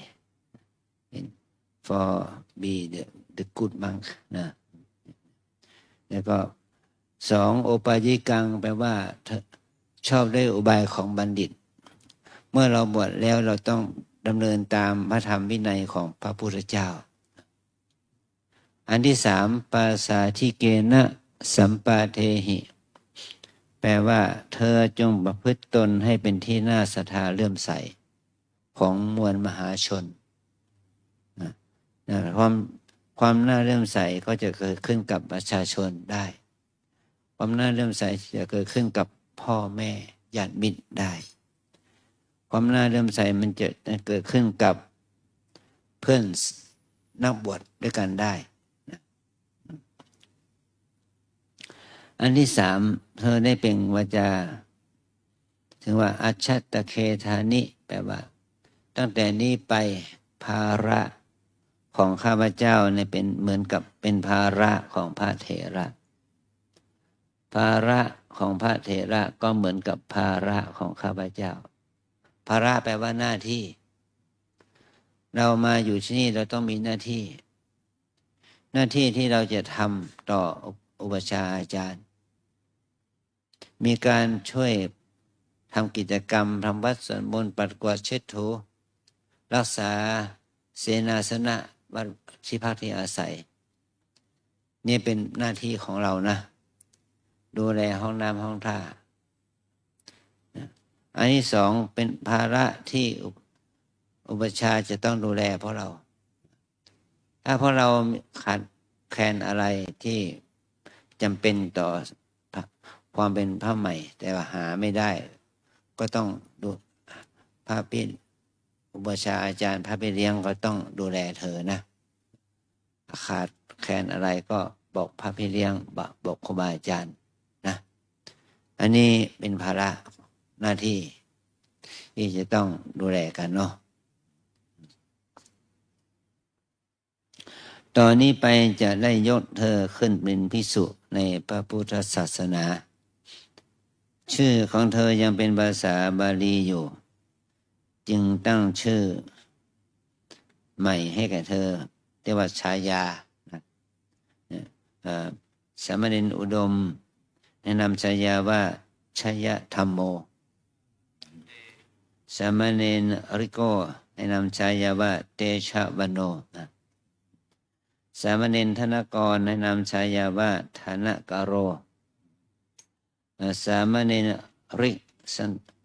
สักเคอร์ให้นำฉายาว่าจิตตการโรเมื่อพระอมวาจาถามว่ากินนาโมสิเธอชื่ออะไรก็ให้ตอบท่านว่าอหังพันเตชยธรรมโมนามะอย่างนี้นะอหังพันเตเตชะวโนนามะอหังพันเตฐานกโรนามะอหังพันเตจิตตการโรนามะต่อมาพระกรรมวาจาท่านถามว่าโกนามะเตอุปัชฌายโยอุปัชฌายาของเธอชื่ออะไรก็ตอบท่านว่าอุปัชฌายโยเมพันเตอายัสมาอาจินนะสีโรนามะอาจินนะสีโรเป็นชื่อของผมขอให้ท่านจำไว้ในตรงนี้จะได้ถามบาทและบริขารว่าเพราะเรามีพร้อมแล้วให้ตอบว่าอามาพันเตนะ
ยันเตปัตโตอามาพันติ อายังสังฆาติ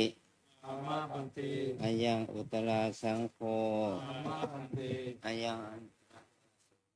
อา มาบันตี ทัชชะอมเมอุกาเสติทัทธะขยับเท้าขยับตัวดัง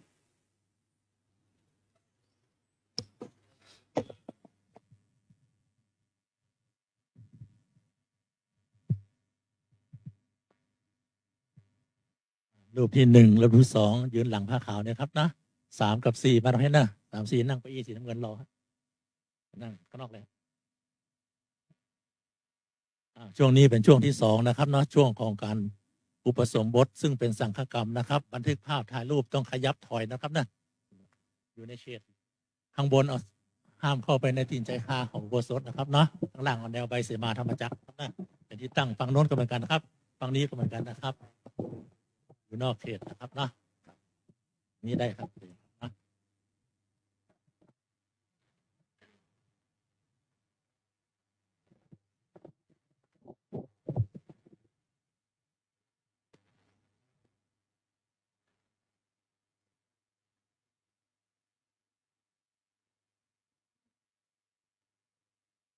นะโม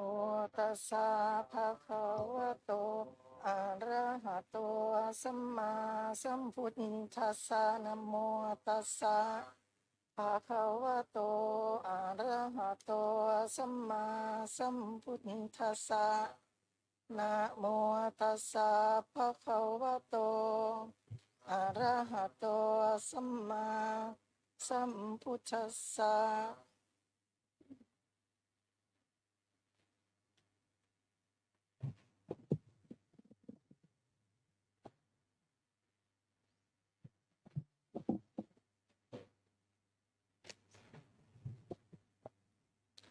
สุนาตุเมพันเตสังโฆชยธรรมโมจะเตชะวันโนจะ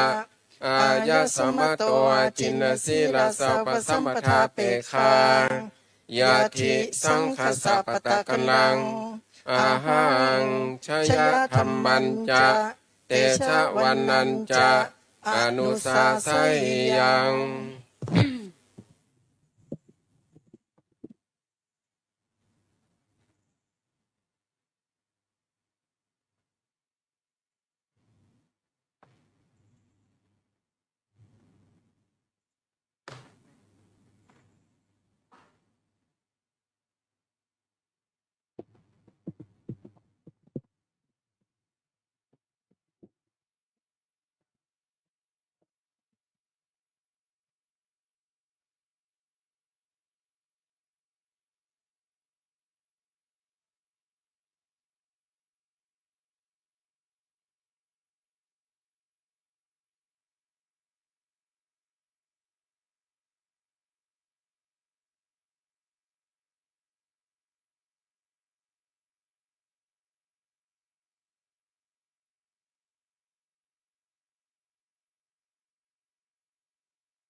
นังพันเต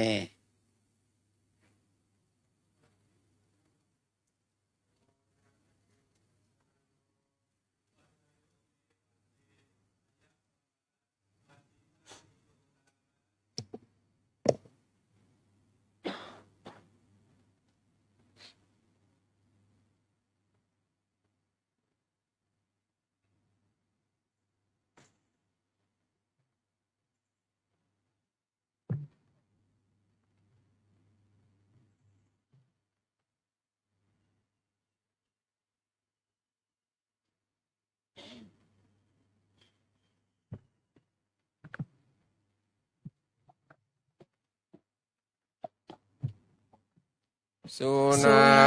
ตุเมพันเตสังโฆชยธรรมโมจะ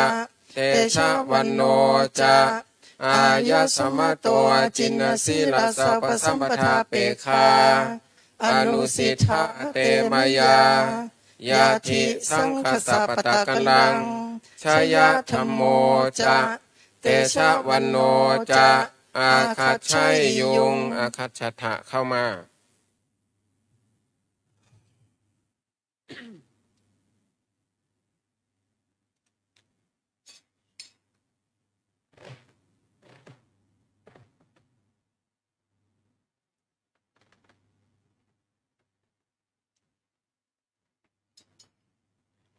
ด้านซ้ายกราบพระอุปชฌาย์ชลี อัญชลีวันทาอัญชลีวันทาอัญชลีวันทา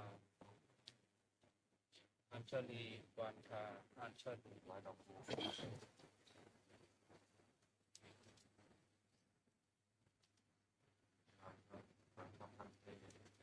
สังฆัมปันเตอุปสัมปทังยาจามะอุลุมปตุโนปันเตสังโฆอนุกัปปังอุปาทายะ ปาทยะ อุปาทายะทุติยัมปิพันเต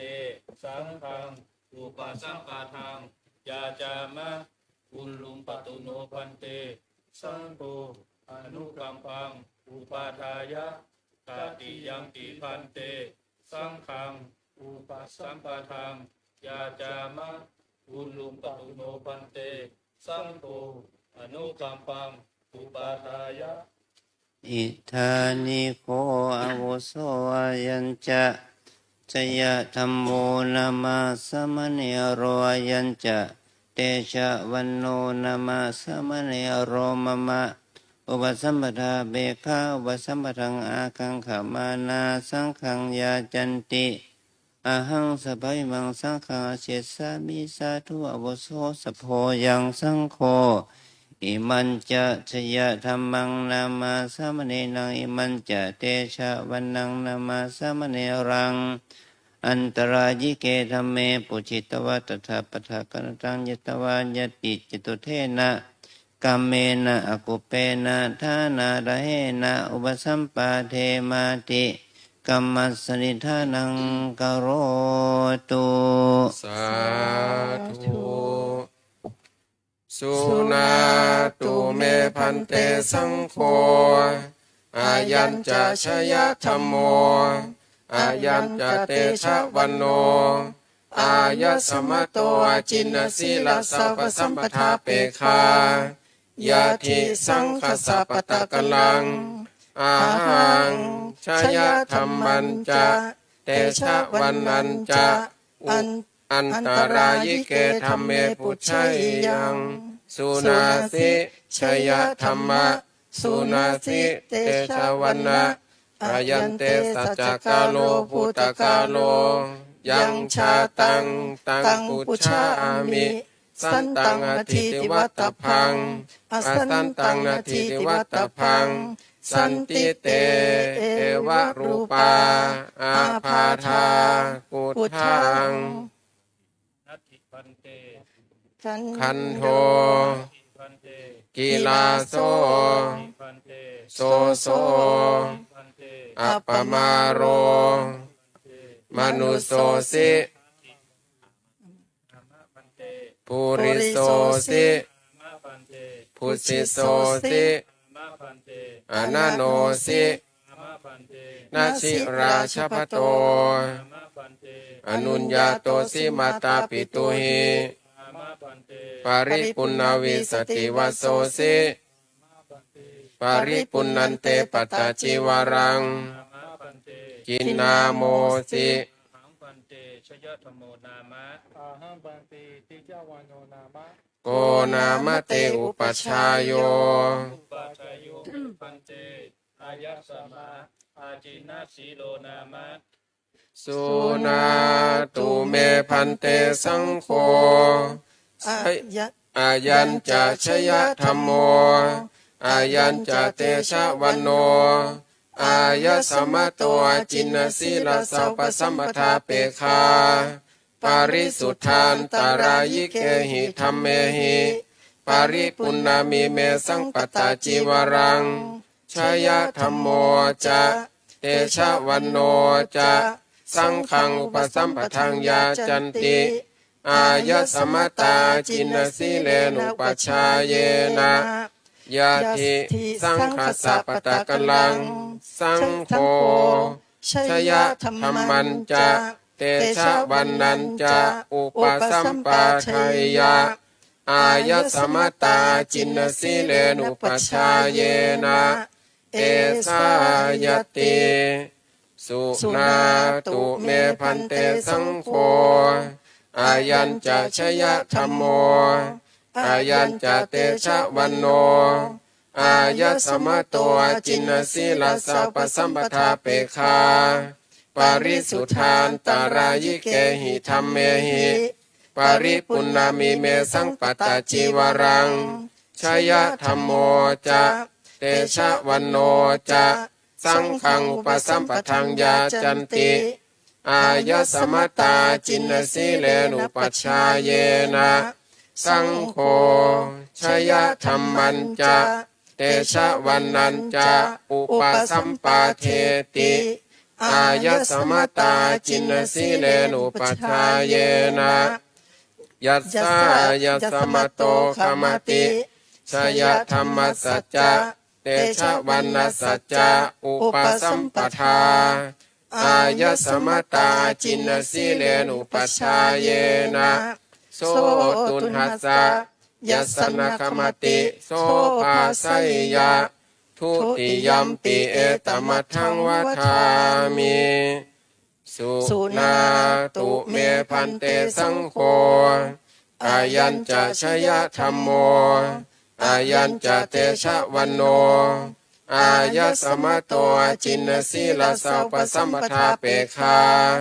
ปาริสุทธานตารายิเกหิธัมเมหิปาริปุณณามิเมสังปตาจิวรังชยะธัมโมจะเตชะวันโนจะสังฆังอุปสัมปทังยาจันติอายะสมตาจินสีเลนุปชฌายเยนะสังโฆชยะธัมมันจะเตชะวันนันจะอุปสัมปาเทติอายะสมตาจินสีเลนุปชฌายเยนะยัสสายัสสมโตขมติชยะธัมมัสสัจจะเตชะวันนัสสัจจะอุปสัมปทาอายะสมตาจินสีเลนุปชฌายเยนะโสตุนหัสสะยัสสนะคมติโสภาสัยยะตาติยัมปิเอตมัทธังวัฏามิ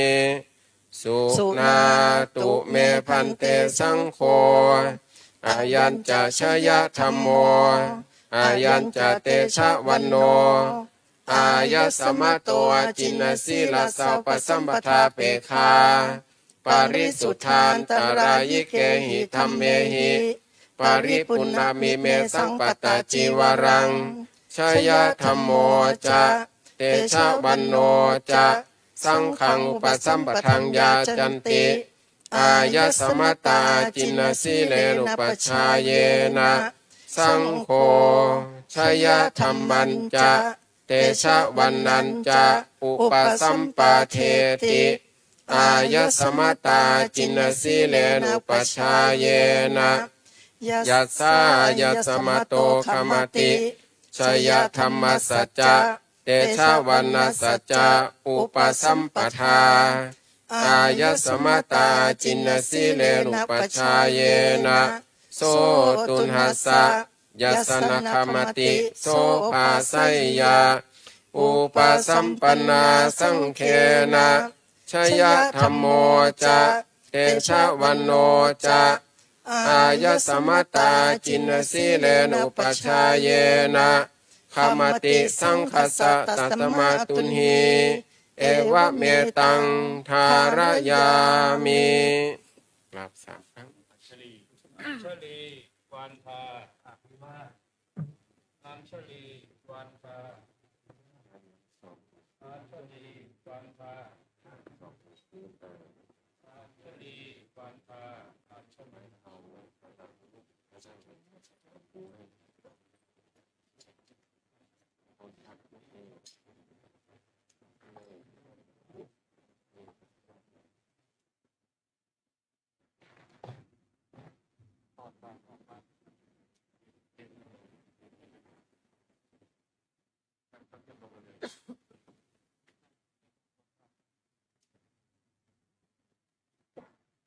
นั่งปั๊บเยียบลงเลย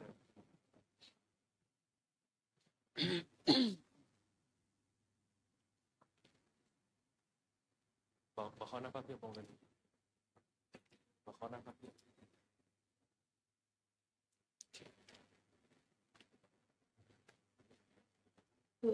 สุนาตุเมพันเตสังโฆฐานการโรจะจิตตการโรจะอายะสมโตจินสีลสัพพสัมปทาเปคายะทิสังคสัพพตะกลังอาหังฐานการัญจะจิตตการัญจะอนุสัสสยัง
สุนา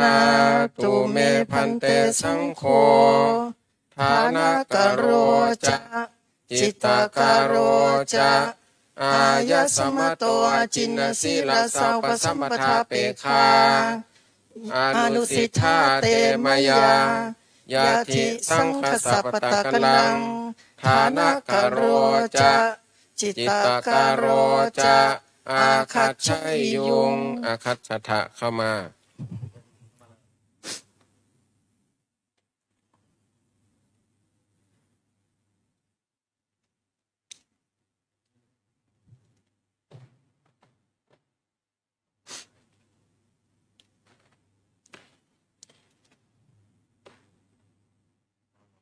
ซ้ายกราบพระอุปชฌาย์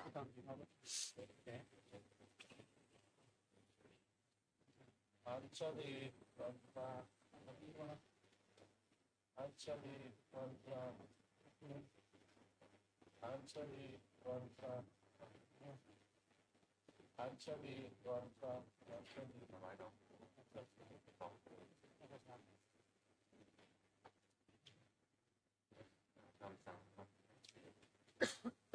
สังฆังพันเตอุปสัมปทังยาจามะมูลุปัตุโนพันเตสังโฆอนุกรรมปังอุปาทายะทุติยมปีสังฆัง พันเต ทุติยมปีพันเตสังฆังอนุกรรม อุ อุปสัม สัมปทังยาจามะมูลุปัตุโนพันเตสังโฆอนุกรรมปังปาทายะตาติยมปีพันเตสังฆังอุปสัมปทังยาจามะมูลุปัตุโนพันเตสังโฆอนุกรรมปังปาทายะ อิธานิโคอาวุโสอายัญจะฐานะกะโรนามาสมเนโรอายัญจะจิตตาการโรนามาสมเรนโรมะมะอุปสัมปทาเปฆาอุปสัมปทังอากังขมานาสังขังยาจันติอหังสะไพมังสังขาเชสามิสาธุอวโสสะโพยังสังโฆอิมันจะฐานะการังนามาสามเณรังอิมันจะจิตตาการังนามาสามเณรังอันตรายิเกธัมเมปุจิตวาตถาปตะกันตังยตวายติจตุเทนะกัมเมนะอกุปเปนะทานาระเหนะอุปสัมปาเทมาติกัมมัสนิทานังกโรตุ สาธุสุนาตุเมพันเตสังโฆอายัญจะฐานะกะโร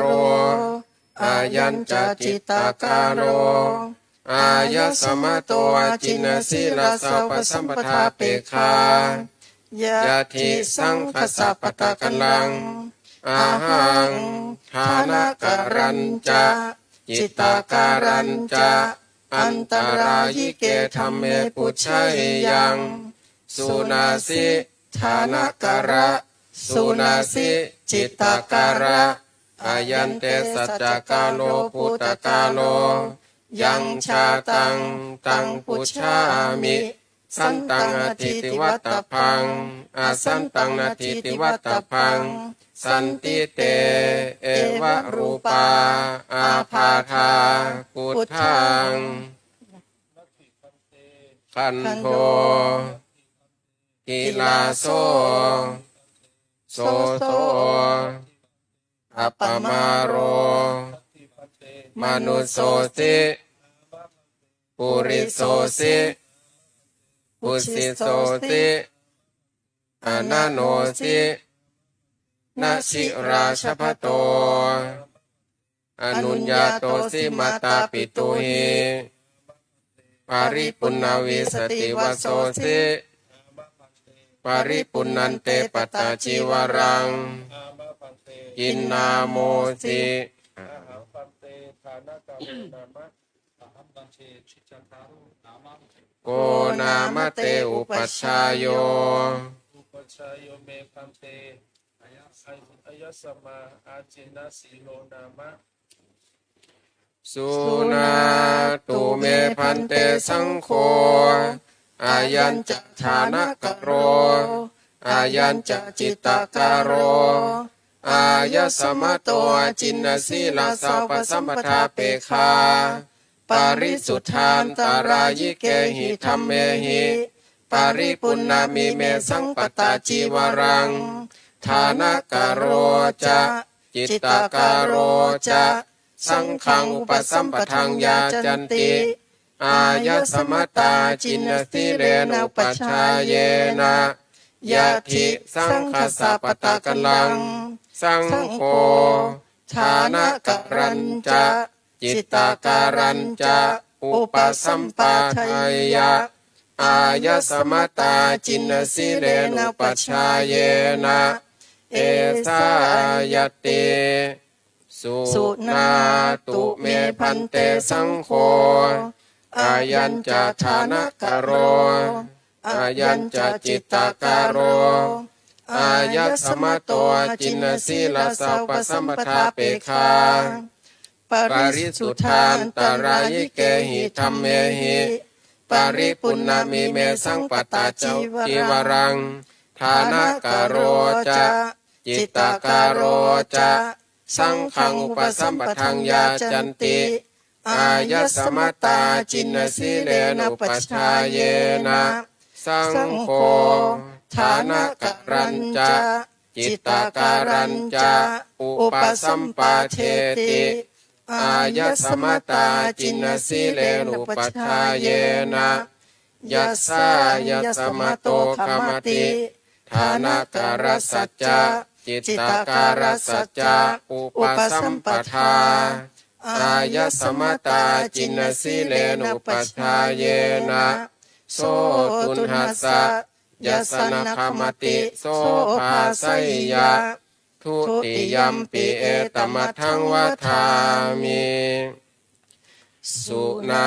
ตุเมพันเตสังโฆอายัญจะฐานะกโรอายัญจะจิตตาการโร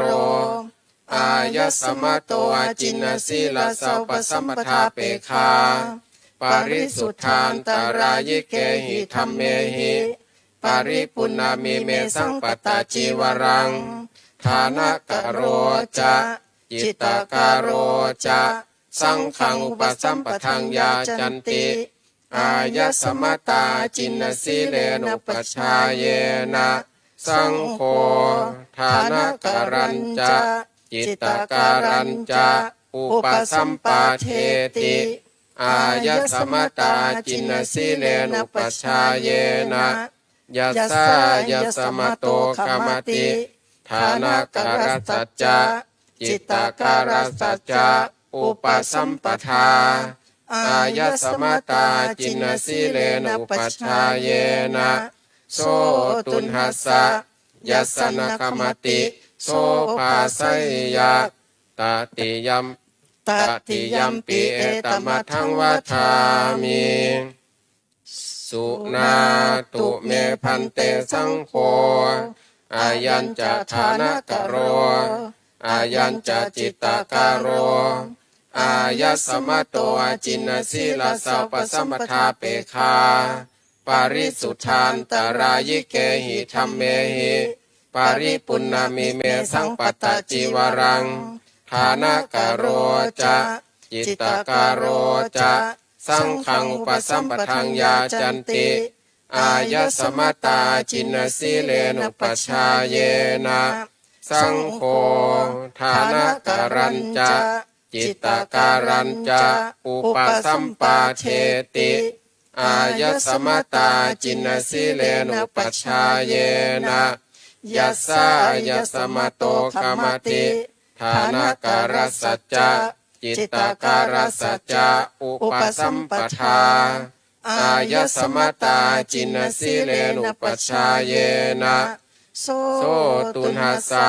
ยัสนะคมติโสภาสัยยะอุปสัมปันนาสังเคนะฐานะกโรจะจิตตาการโรจะอายัสมตาจินสีเลนุปัชฌาเยนะคมติสังคัสสะตัสมาตุนหีเอวะเมตังทารยามิ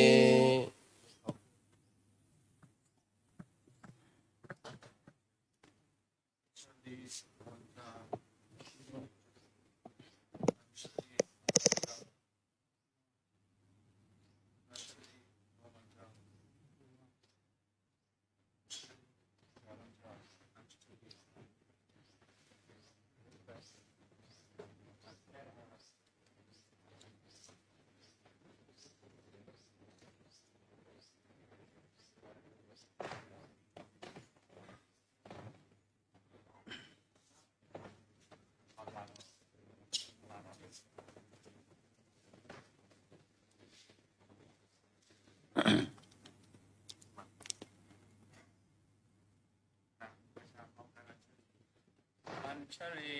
วันทาอภิวาทอัญชลีวันทา อัญชลีวันคาอัญชลี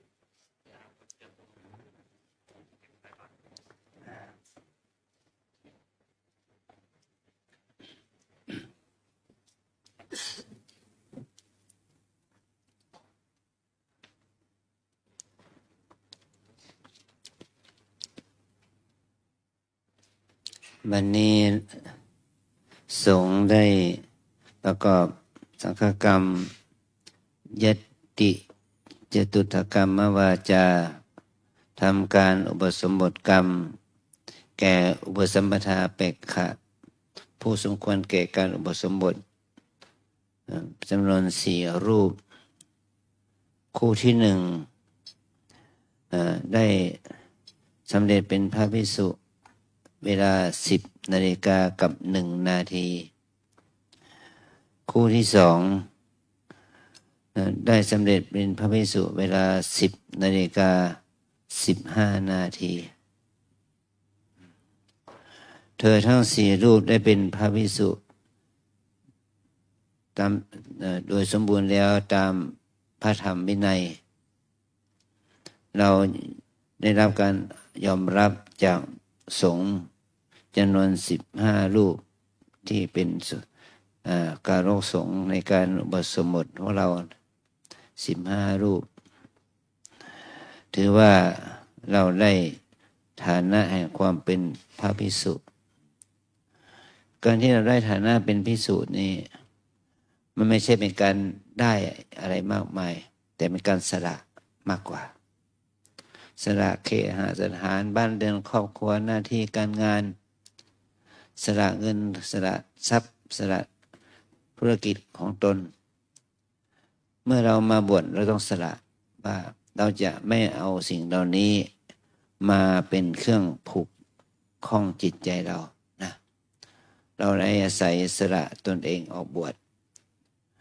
มาเหมือนกันพระพุทธเจ้าพระองค์ต้องสละความเป็นรัชทายาทสละความเป็นที่จะได้เป็นพระเจ้าจักรพรรดิการออกบวชเป็นพระพุทธเจ้า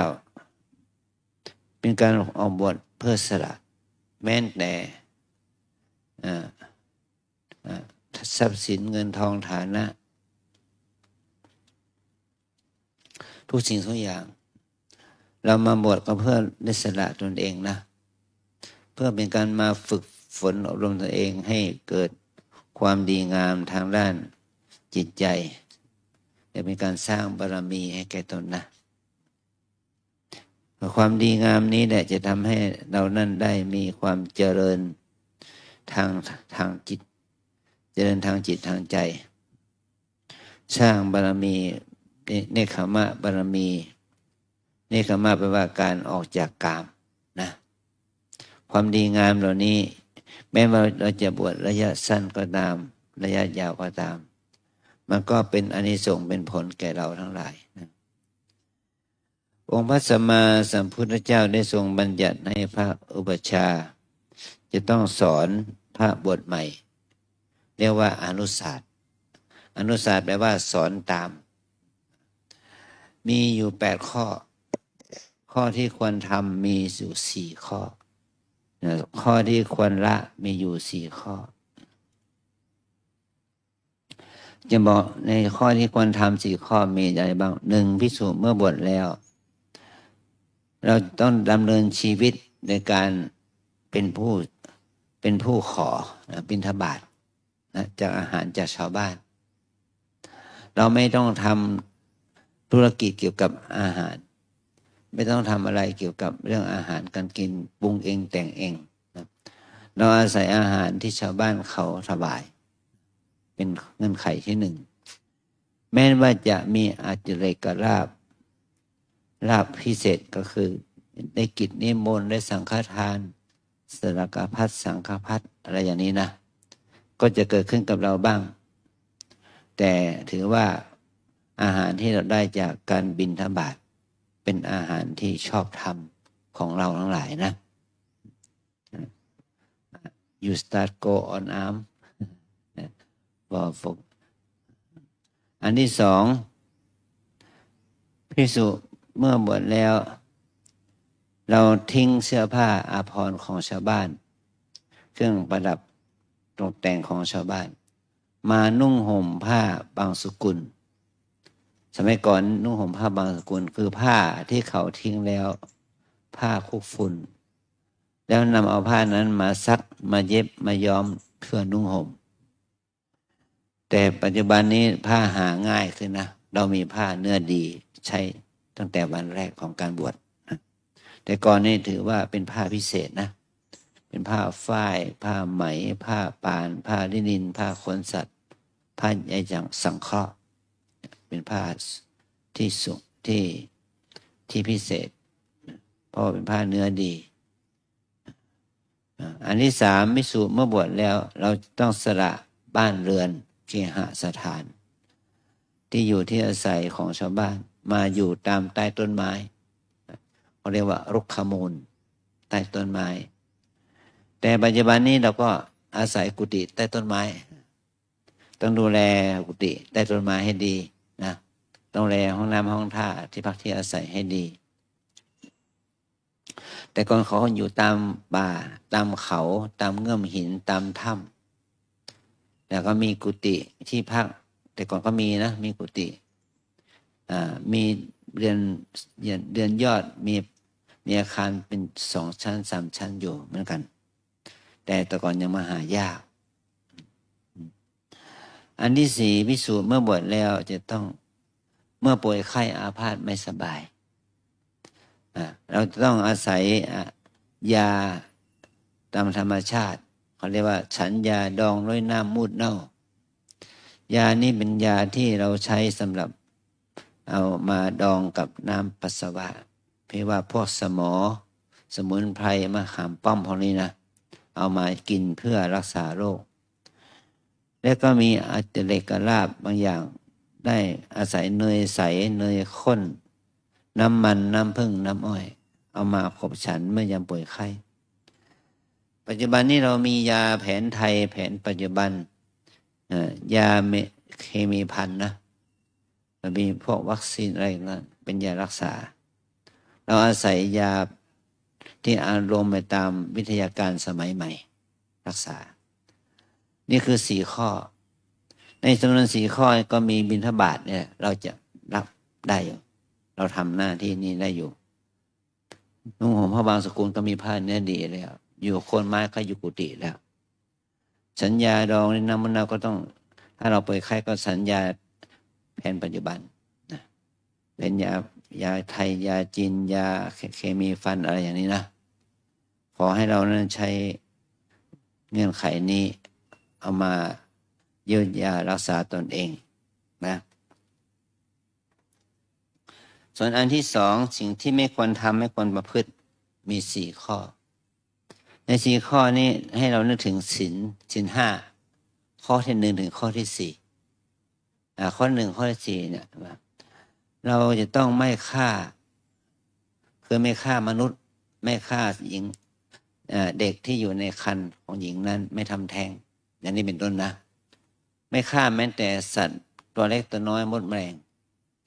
แต่จุ้งมุ่งหมายก็ต้องไม่ฆ่ามนุษย์ด้วยทางตรงและทางอ้อมโดยทางตรงและทางอ้อมเนี่ยข้อที่1นะข้อที่2ไม่ลักขโมยสินของมีค่านะมีตั้งแต่5 มาศกเท่ากับ1 บาทมาตราเงินเราไม่ขโมยของเขาไม่ลักขโมยของเขาเพราะว่าเมื่อเราขโมยก็จะเป็นเหตุให้เราพ้นจากความเป็นพระการไม่ฆ่าคนไม่ฆ่าก็ทำให้เราเดี๋ยวกันถ้าเราฆ่าก็เท่ากับทำให้เราพ้นจากความเป็นพระนะอันที่3ไม่เสพเมถุนไม่เสพกามไม่เสพเมถุนกับหญิงก็ตามกับชายก็ตามแม้แต่สัตว์เดรัจฉานเราไม่เสพเมถุนนะครับถ้าการเสพเมถุนกับหญิงกับชายกับสัตว์เดรัจฉานแม้แต่ซากศพนะก็ไม่ควรที่จะทำเพราะว่าจะทำให้เราพ้นจากความเป็นพระข้อที่4คือเว้นจากการพูดมุสา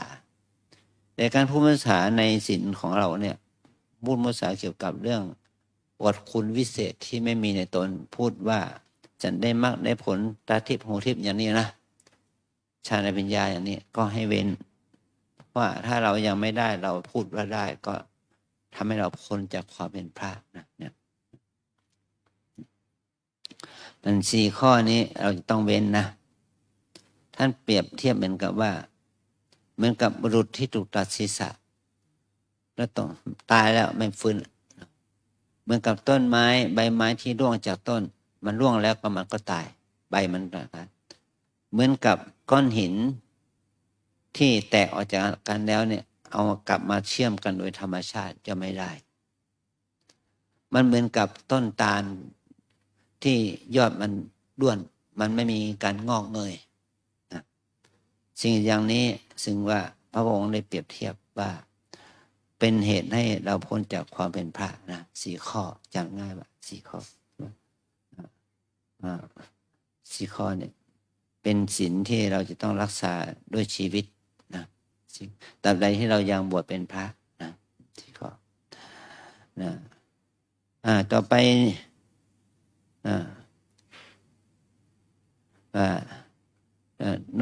not killing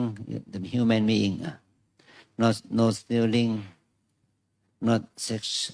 sexual misconduct not pale speech นะ 4 things not good forภิกขุ or for monk นะอันนี้4 ข้อนี้ก็ไม่ควรประพฤติไม่ควรล่วงละเมิดมันจะทำให้เราพ้นจากความเป็นพระนะเมื่อเรามาบวชแล้วเราต้องเจริญไตรสิกขาศีลสมาธิปัญญาด้วยการปฏิบัติวิปัสสนากรรมฐานตามแนวที่สำนักเราสอนอยู่นี่แหละนะก็จะทำให้เราเจริญในพระธรรมวินัยเหมาะกับความเป็นพระภิกษุที่เป็นเนื้อนาบุญของญาติโยมได้นะตอนนี้อาจารย์จะบอกเป็นภาษาบาลีนะให้ตั้งใจฟังนะอนุญญาสิโฆภะคะวาบสัมปะเทตวาจัตตารโรนิสเยจัตตาริจะกรณียานิอาจิกตุงบินติยาโลภโภชนังนิสายาปปชาตัทธะโวยวาชีวังอุสสาโหกรณิโยอาติเรกราโภสังฆปตังโอเทสปตังนิมันตนังสรากปตังปักขิกังโปสติกังปาติปฏิกังปังสกุลาจีวรังนิสายาปปชาตัทธะโวยวาชีวังอุสสาโหกรณิโยอาติเรกราโภโคมังกปาสิกังโกสยังกัมปรังสานังพังคังโรขะโมราเสนาสนังนิสายปปชา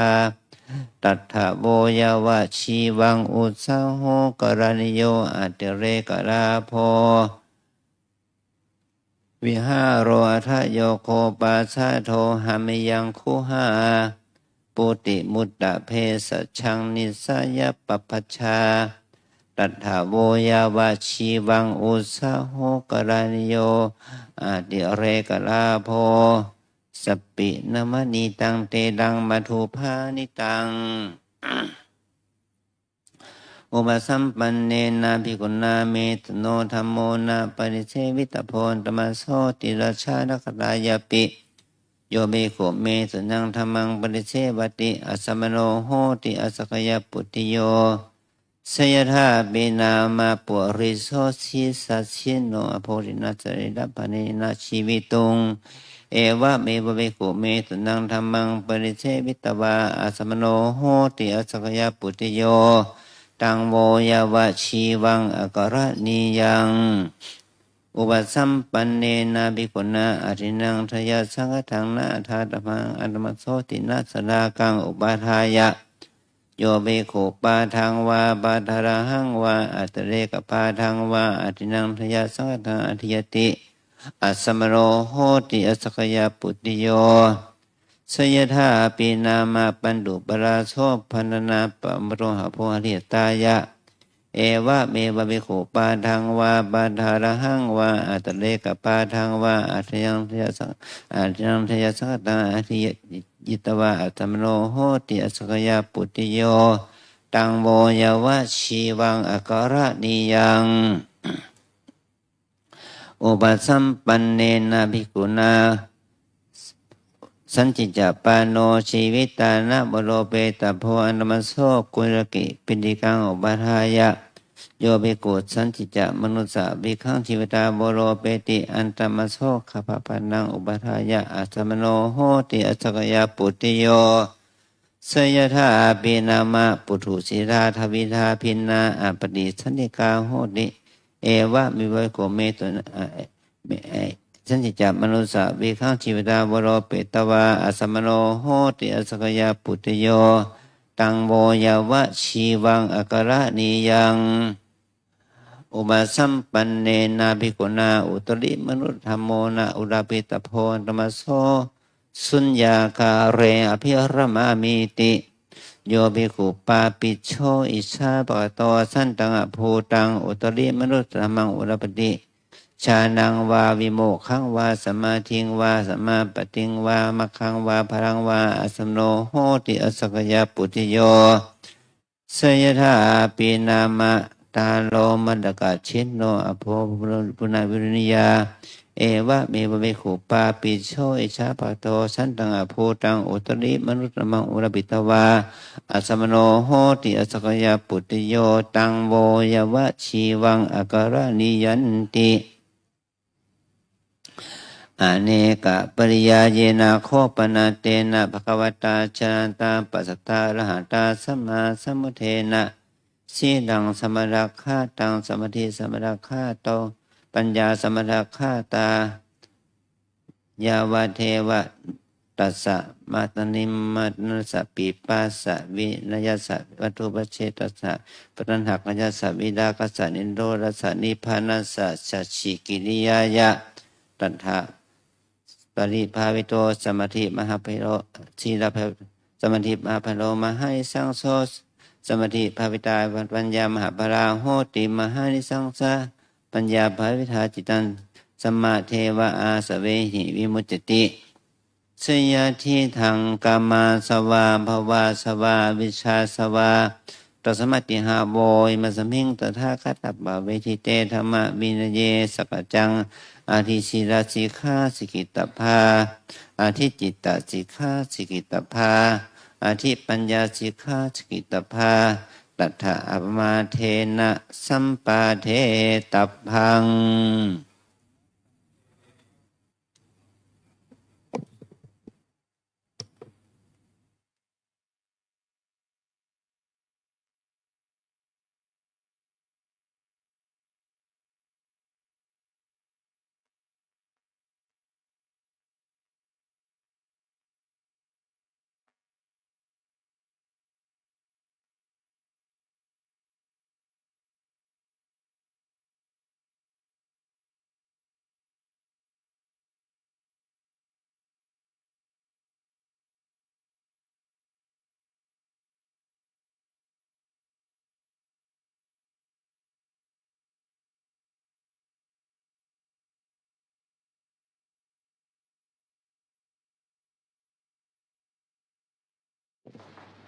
ก็ถือยกไว้ยกไว้โอ้ย สังเกตมาเทนะทวายะเยนะกตังสัพพะ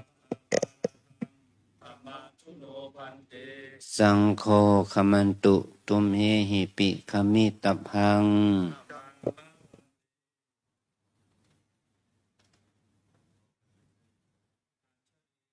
วันพาอัญชลีวันพาอัญชลีวันพาอัญชลีวันพา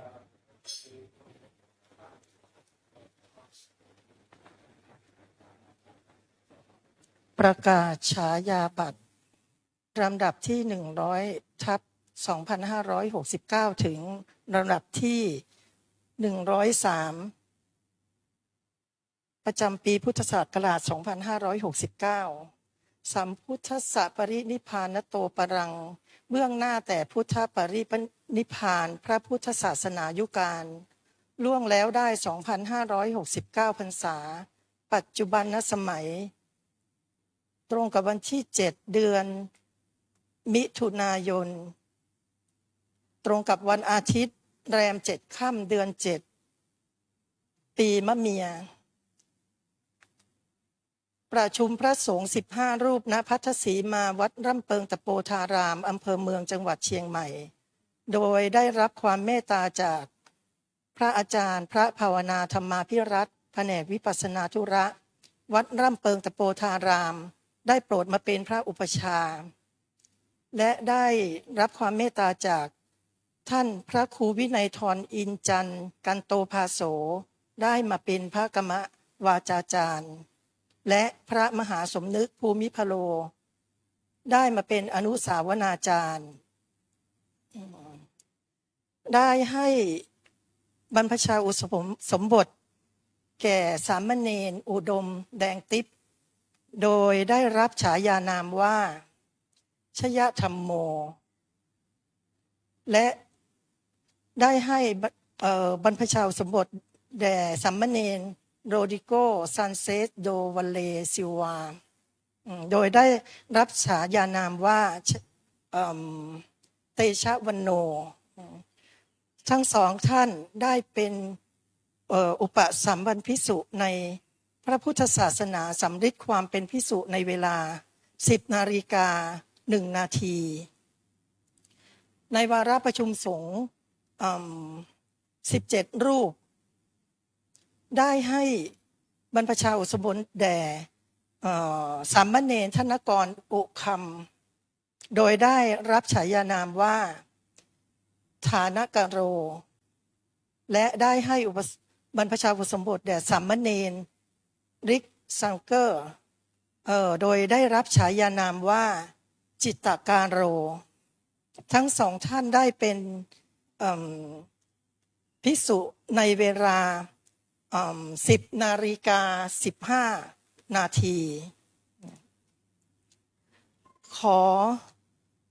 ทุกท่านจงเจริญด้วยศีลสุตตาธิคุณและทีคายุสุขสิริสวัสดิ์งอกงามไพบูลย์ในพระบวรพุทธศาสนาทุกทิวาราตีการเทินลงนามโดยพระอุปชฌาย์พระภาวนาธรรมาภิรัตน์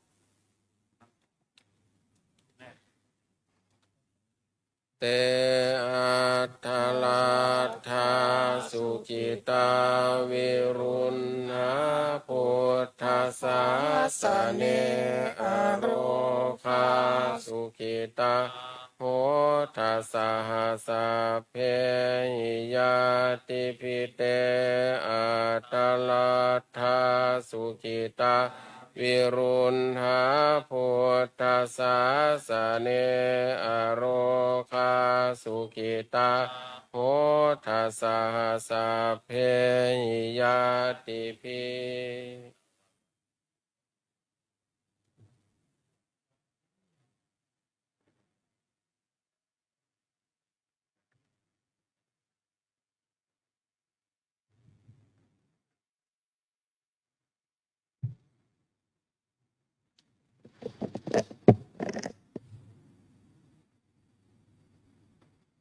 กะละนิยมันทากุสะเลนะยันตังสันตังปะทัง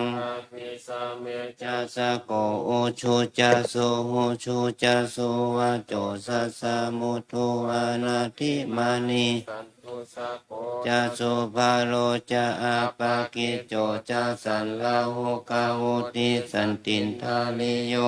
นิปะโกจาปะคาโพคุเลสุอานานุกิโทนาจะพุ พุ ท ท ธั ธั ง งสัมมาจาเรกินจินเยนะวินโยปาเรโอปาวะทายุง สุขีโน วะเขมิโนโหนตุสัพเพสัตตาภาวันตุสุขิตัตตา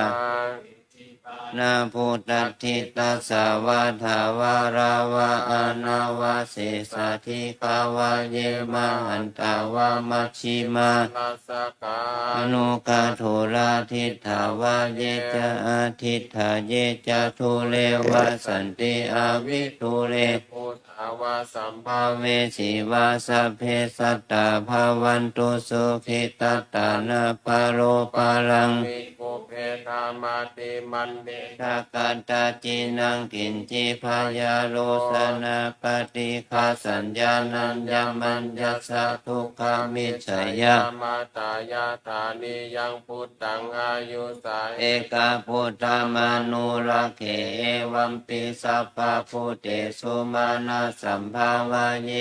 ปาริมาณัง เมตัญจะสัพพะโรกัสสมิงมานะสัมภาวะเยอปาริมาณังอุทังอาทุจติริยัญจะ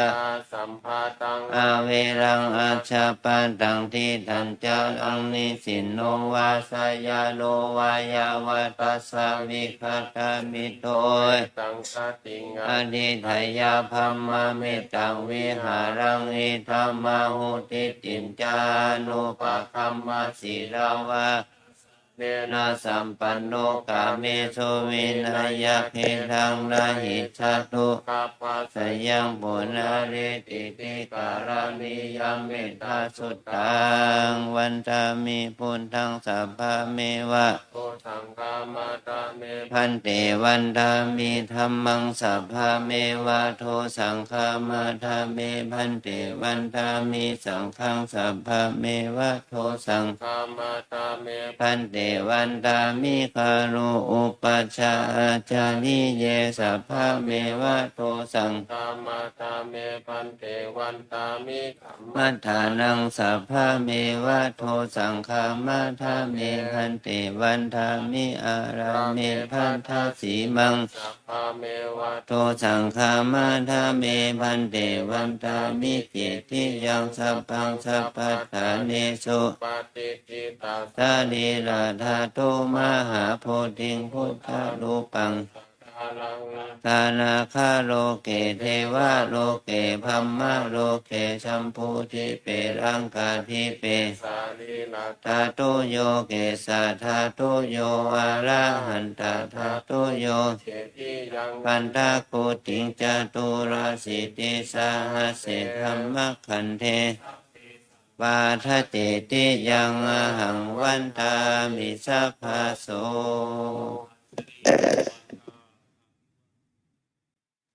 อัญชลีวันทา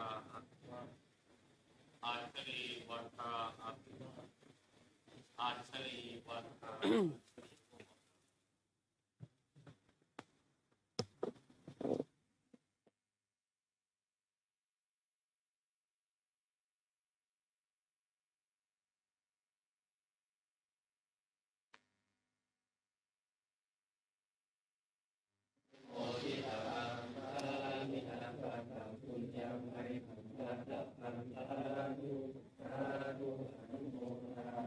จัตตารโอธัมมาวัฏันติอายุวันโนสุขังภะลัง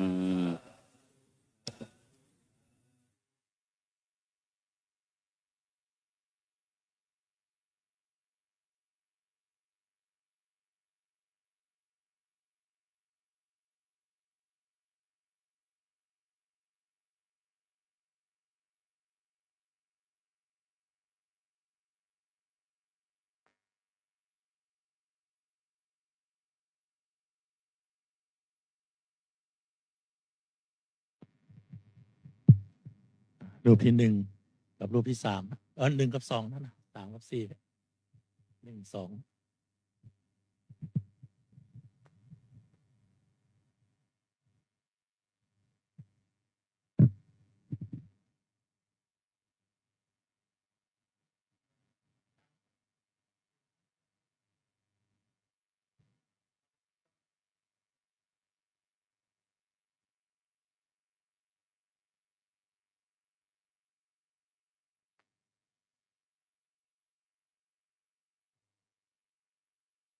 โยมประเคนน้ำพระใหม่ ที่นั่งอยู่ตรงนั้นน่ะ ญาติอ่ะ ประเคนยกน้ำประเคนเอาพระถ้าเป็นผู้หญิงเอาผ้ารับประเคนเอาผ้ารับประเคนผ้าไม่ไหน ถ้าเป็นผู้ชายไม่ต้องเอาผ้ารับประเคนผ้ารับประเคนวางผ้าไว้ วางไว้ ถือไว้ ถือผ้าไว้นะ จับชายไว้โอเค ไม่ต้องไหว้ เก็บเลย เก็บผ้าเลย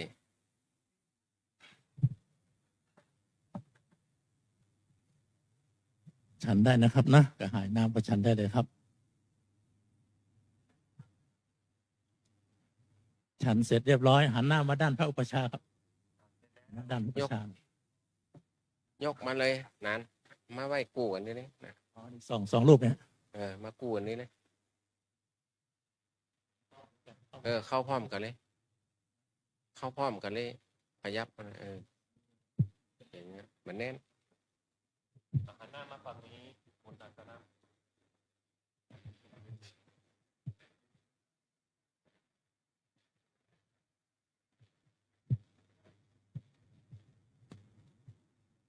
โอเคกล่าวคำถวายเลยก็ได้ เดี๋ยวอาจารย์ไปมา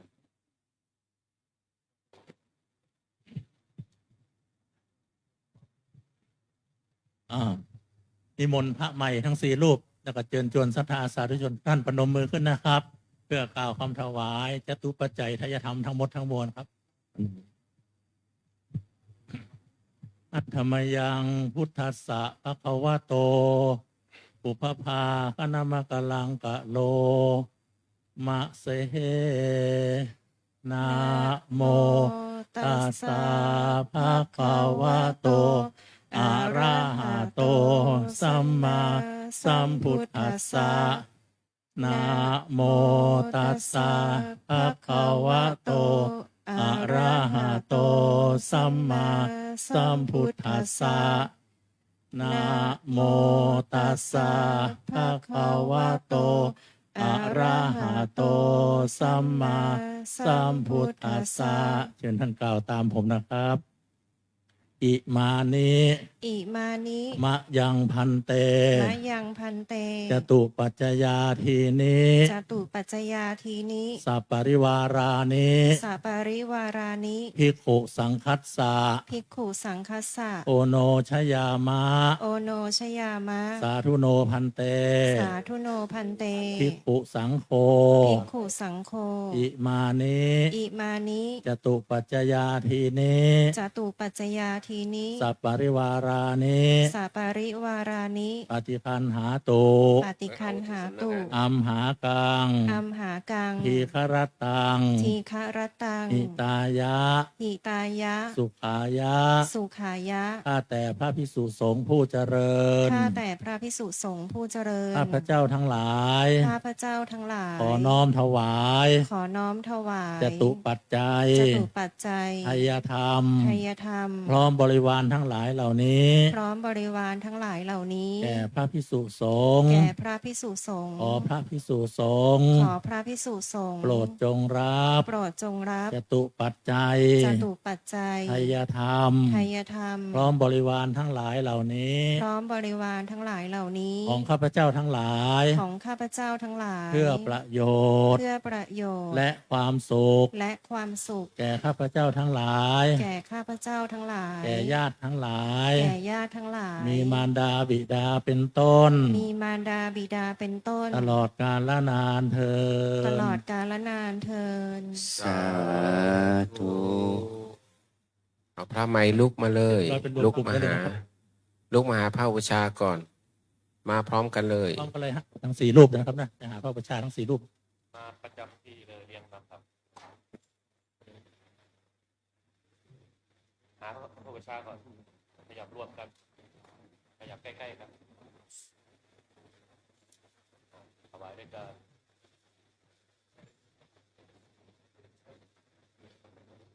จับด้วยกัน แยกมาตอนนี้สองมานี่สองผมเลยไปนี้ผมมานี่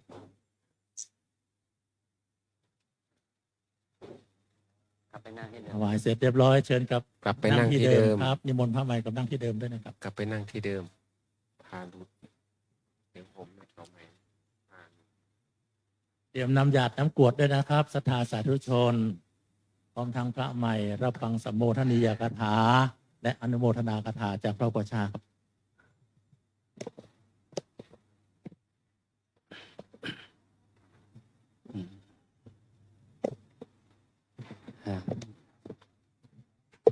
ครับ ขออนุโมทนา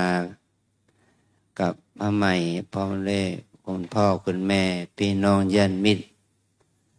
ศรัทธาสาธุชนทุกคนที่เราได้มาร่วมมุทิตาอนุโมทนากับกุณบุตรที่ได้เข้ามาอุปสมบทในพระพุทธศาสนานั้นเราถือว่าเป็นมหากุศลเป็นบุญที่หาได้ยากเพราะว่าถ้าเราคิดถึงว่าในหมู่บ้านของเราเนาะจะมีพระบวชเป็นอุปสมบทเนี่ยเป็กตุเนี่ยอุปสมบทเนี่ยสักรูปหนึ่งก็หาได้ยากเนาะไม่ใช่ว่ามีทุกเดือนเนาะไม่ใช่มีทุกเดือนบางปีไม่มีเลย2-3 ปีมีหนอย่างนี้ก็หายากเราได้มาร่วมบุญนี้ก็เพื่อส่งเสริมให้ท่านได้ดำเนินไปชีวิตไปในทางพระธรรมไปทางให้เป็นในทางที่ดีงามเราคาดหวังว่าท่านจะอยู่ได้จนถึงวันตายหรือนะ เนี่ยมันคาดหวังนะแต่ส่วนมากแล้วไม่รอดอยู่7 วัน 15 วัน1 เดือน 1 ปีก็ลาสิกขาด้วยเหตุว่าเพราะเหตุว่าท่านมีภารกิจของท่านการที่จะมีลูกหลานของชาวบ้านญาติโยมได้มาบวชตั้งแต่ความเป็นสามเณรมาเป็นพระอยู่ในผ้าเหลืองประพฤติพรหมจรรย์อยู่ในผ้าเหลืองจนถึงมรณภาพก็มียากเนาะยากมากลำบากแม้แต่ในหมู่บ้านเราเนี่ยเจ้าอาวาสยังไม่ใช่พระในหมู่บ้านยังมีเนาะเจ้าอาวาสยังไม่ใช่พระในตำบลนั้นไม่ใช่พระในอำเภอนั้นหรือแม้ที่สุดไม่ใช่พระในจังหวัดนั้นนะก็ถือว่าหาได้ยากที่จะมีพระบวช40-50 พรรษานะหายากจะหาพระที่มรณภาพตายคาผ้าเหลืองก็ยากเลยนะหายากเพราะเห็นนี้นะมันหายากนะการที่เราได้ให้กำลังใจแก่พระใหม่ก็ถือว่าเป็นความดีงาม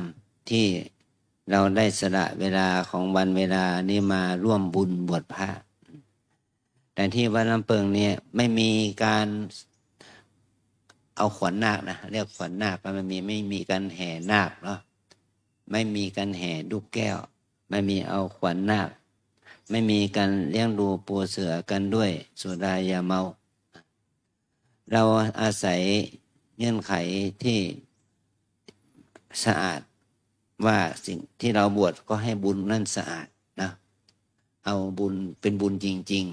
ๆถ้าเราเอาบุญมาเป็นที่ตั้งของบาปมันก็ไม่ดี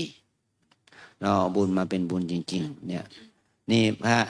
2 รูปที่เป็นชาวต่างประเทศท่านก็มีความศรัทธาเริ่มใส่ในพระพุทธศาสนาอยากจะมาบวชแต่มันมีเงื่อนไขหลายอย่างนะที่พระต่างประเทศมาบวชเนี่ยจะต้องได้รับการรับรองจากสำนักงานพระพุทธศาสนาแห่งชาติด้วยนะแล้วก็ได้รับการตรวจประวัติเหมือนกับคนไทยเรานะถึงจะบวชได้นี่เป็นความศรัทธาของท่านนะที่ท่านได้มาบวชในพุทธศาสนาได้มาเข้าสู่พระธรรมวินัยของพระพุทธเจ้าเราก็มีความคาดหวังว่าเราได้บ่มเชื้อพันธุ์ของพระธรรมและจะได้เอาไปบ่มเพาะปลูกฝังให้ประเทศของเขาเป็นที่สุดนะ นี่ทางมหาเถรสมาคมสำนักงานพุทธศาสนา ท่านจึงให้โอกาสแก่พระที่บวชเนี่ยให้ถือวีซ่าแบบกึ่งถาวรนะรับรองให้ถือวีซ่าไปจนถึง10 ปีด้วยนะเพราะว่าถ้าท่านถึง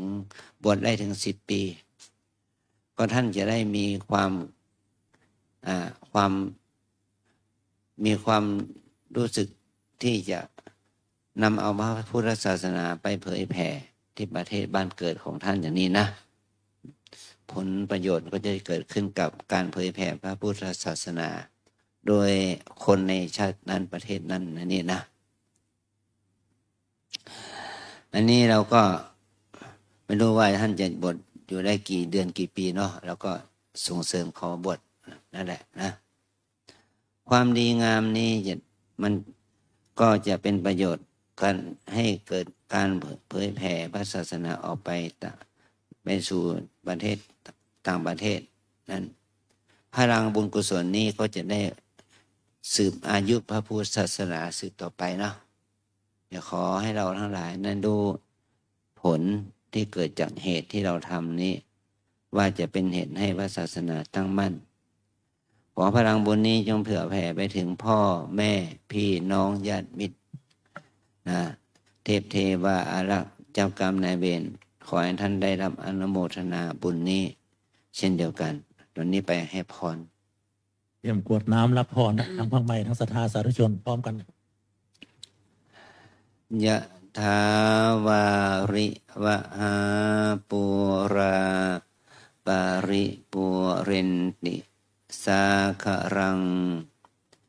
เอวะเมวะอิโตทินังเปตานังอุปกัปปติอิชิตังปัฏฐิตังตุมหังขิปปเมวะสมิจฉตุสัพเพปุเรนตุสังกัปปา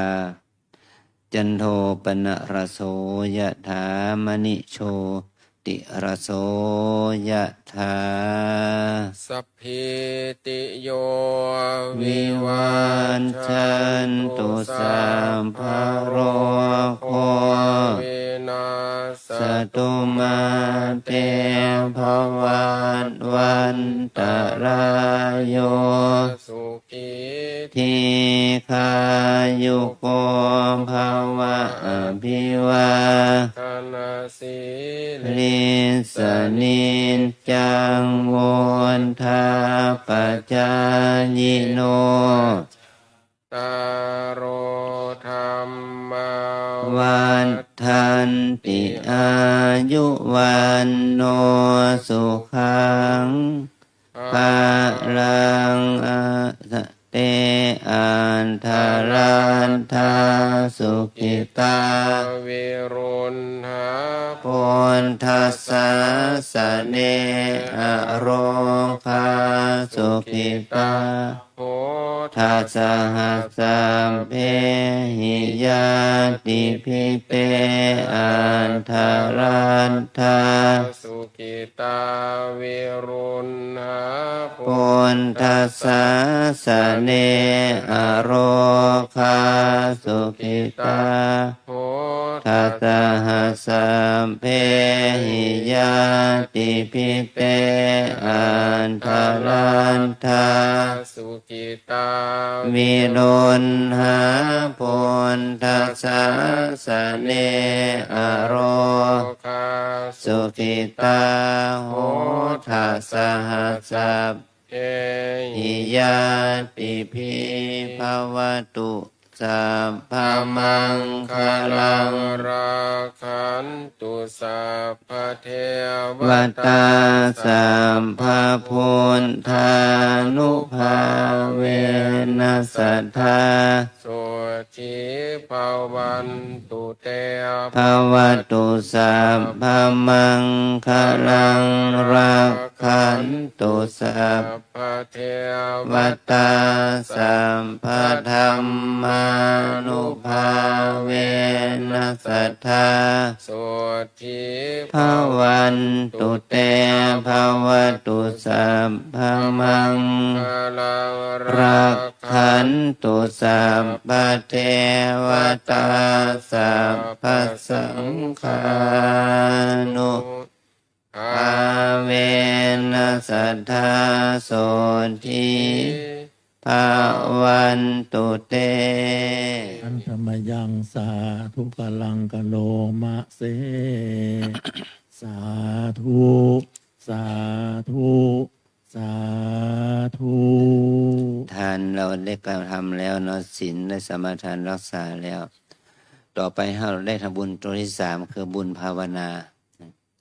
ให้เราตั้งกายให้ตรงจนเป็นธรรมชาติ ตั้งสติตั้งจิตอยู่ที่ลมหายใจเข้าออกลมหายใจนี้เราได้มาจากธรรมชาติตั้งแต่บันเกิด ขอให้ใจเข้าหายใจเข้าให้รู้ว่าหายใจเข้า หายใจออกให้รู้ว่าหายใจออก หายใจเข้ายาวออกยาวก็ให้รู้ตามความเป็นจริงนะถ้าท่านได้ฝึกกรรมฐานของวัดแล้วหายใจเข้าให้เราสังเกตดูที่ท้องพอง หายใจออกท้องยุบก็ดูอาการตึงหย่อนอาการตึงอาการหย่อนที่ท้องนั้น อาการหย่อนตึง อาการตึงก็คืออาการพองอันนี้อาการหย่อนก็คืออาการยุบนะรู้ถึงอาการพองยุบนั้นตามเป็นจริง3 หน 5 หน มันก็จะเป็นมหากุศลเป็นบุญภาวนาให้เกิดขึ้นกับเราได้เนาะขอตั้งใจทำสักครู่หนึ่ง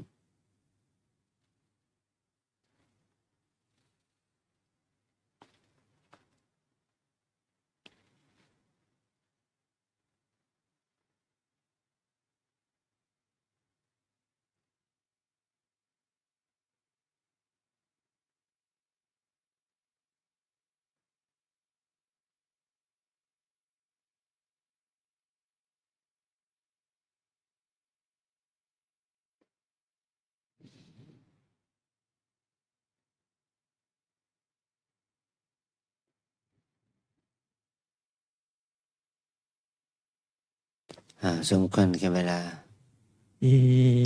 ตังตานากัมมังนิพพานาปัจจโยโหตุโน นิจ จังอิทังศีลากัมมังนิพพานาปัจจโย โหตุ โนนิจังอิทังภาวนากัมมังนิพพานาปัจ จโย โหตุโนนิจังยังกินจิกุสาลังกัตตพังกัมมังสัพเพหิอัมเห หิกาตัง ปุญญังโนอานุโมทันโตสุนันโตพนโตเยเทวาอาสามิงฐาเน อาทิ คาตาทิคายุกาสัทธาโหนตุสัพพะสัตตาสุขีอัตตานังปาริหารันตุมาตาปิตา สุขีตาโหนตุ ทุกขาปามุจจันตุสัพเพยาตากาสุขีตาโหนตุทุกขาปามุจจันตุสัพเพอา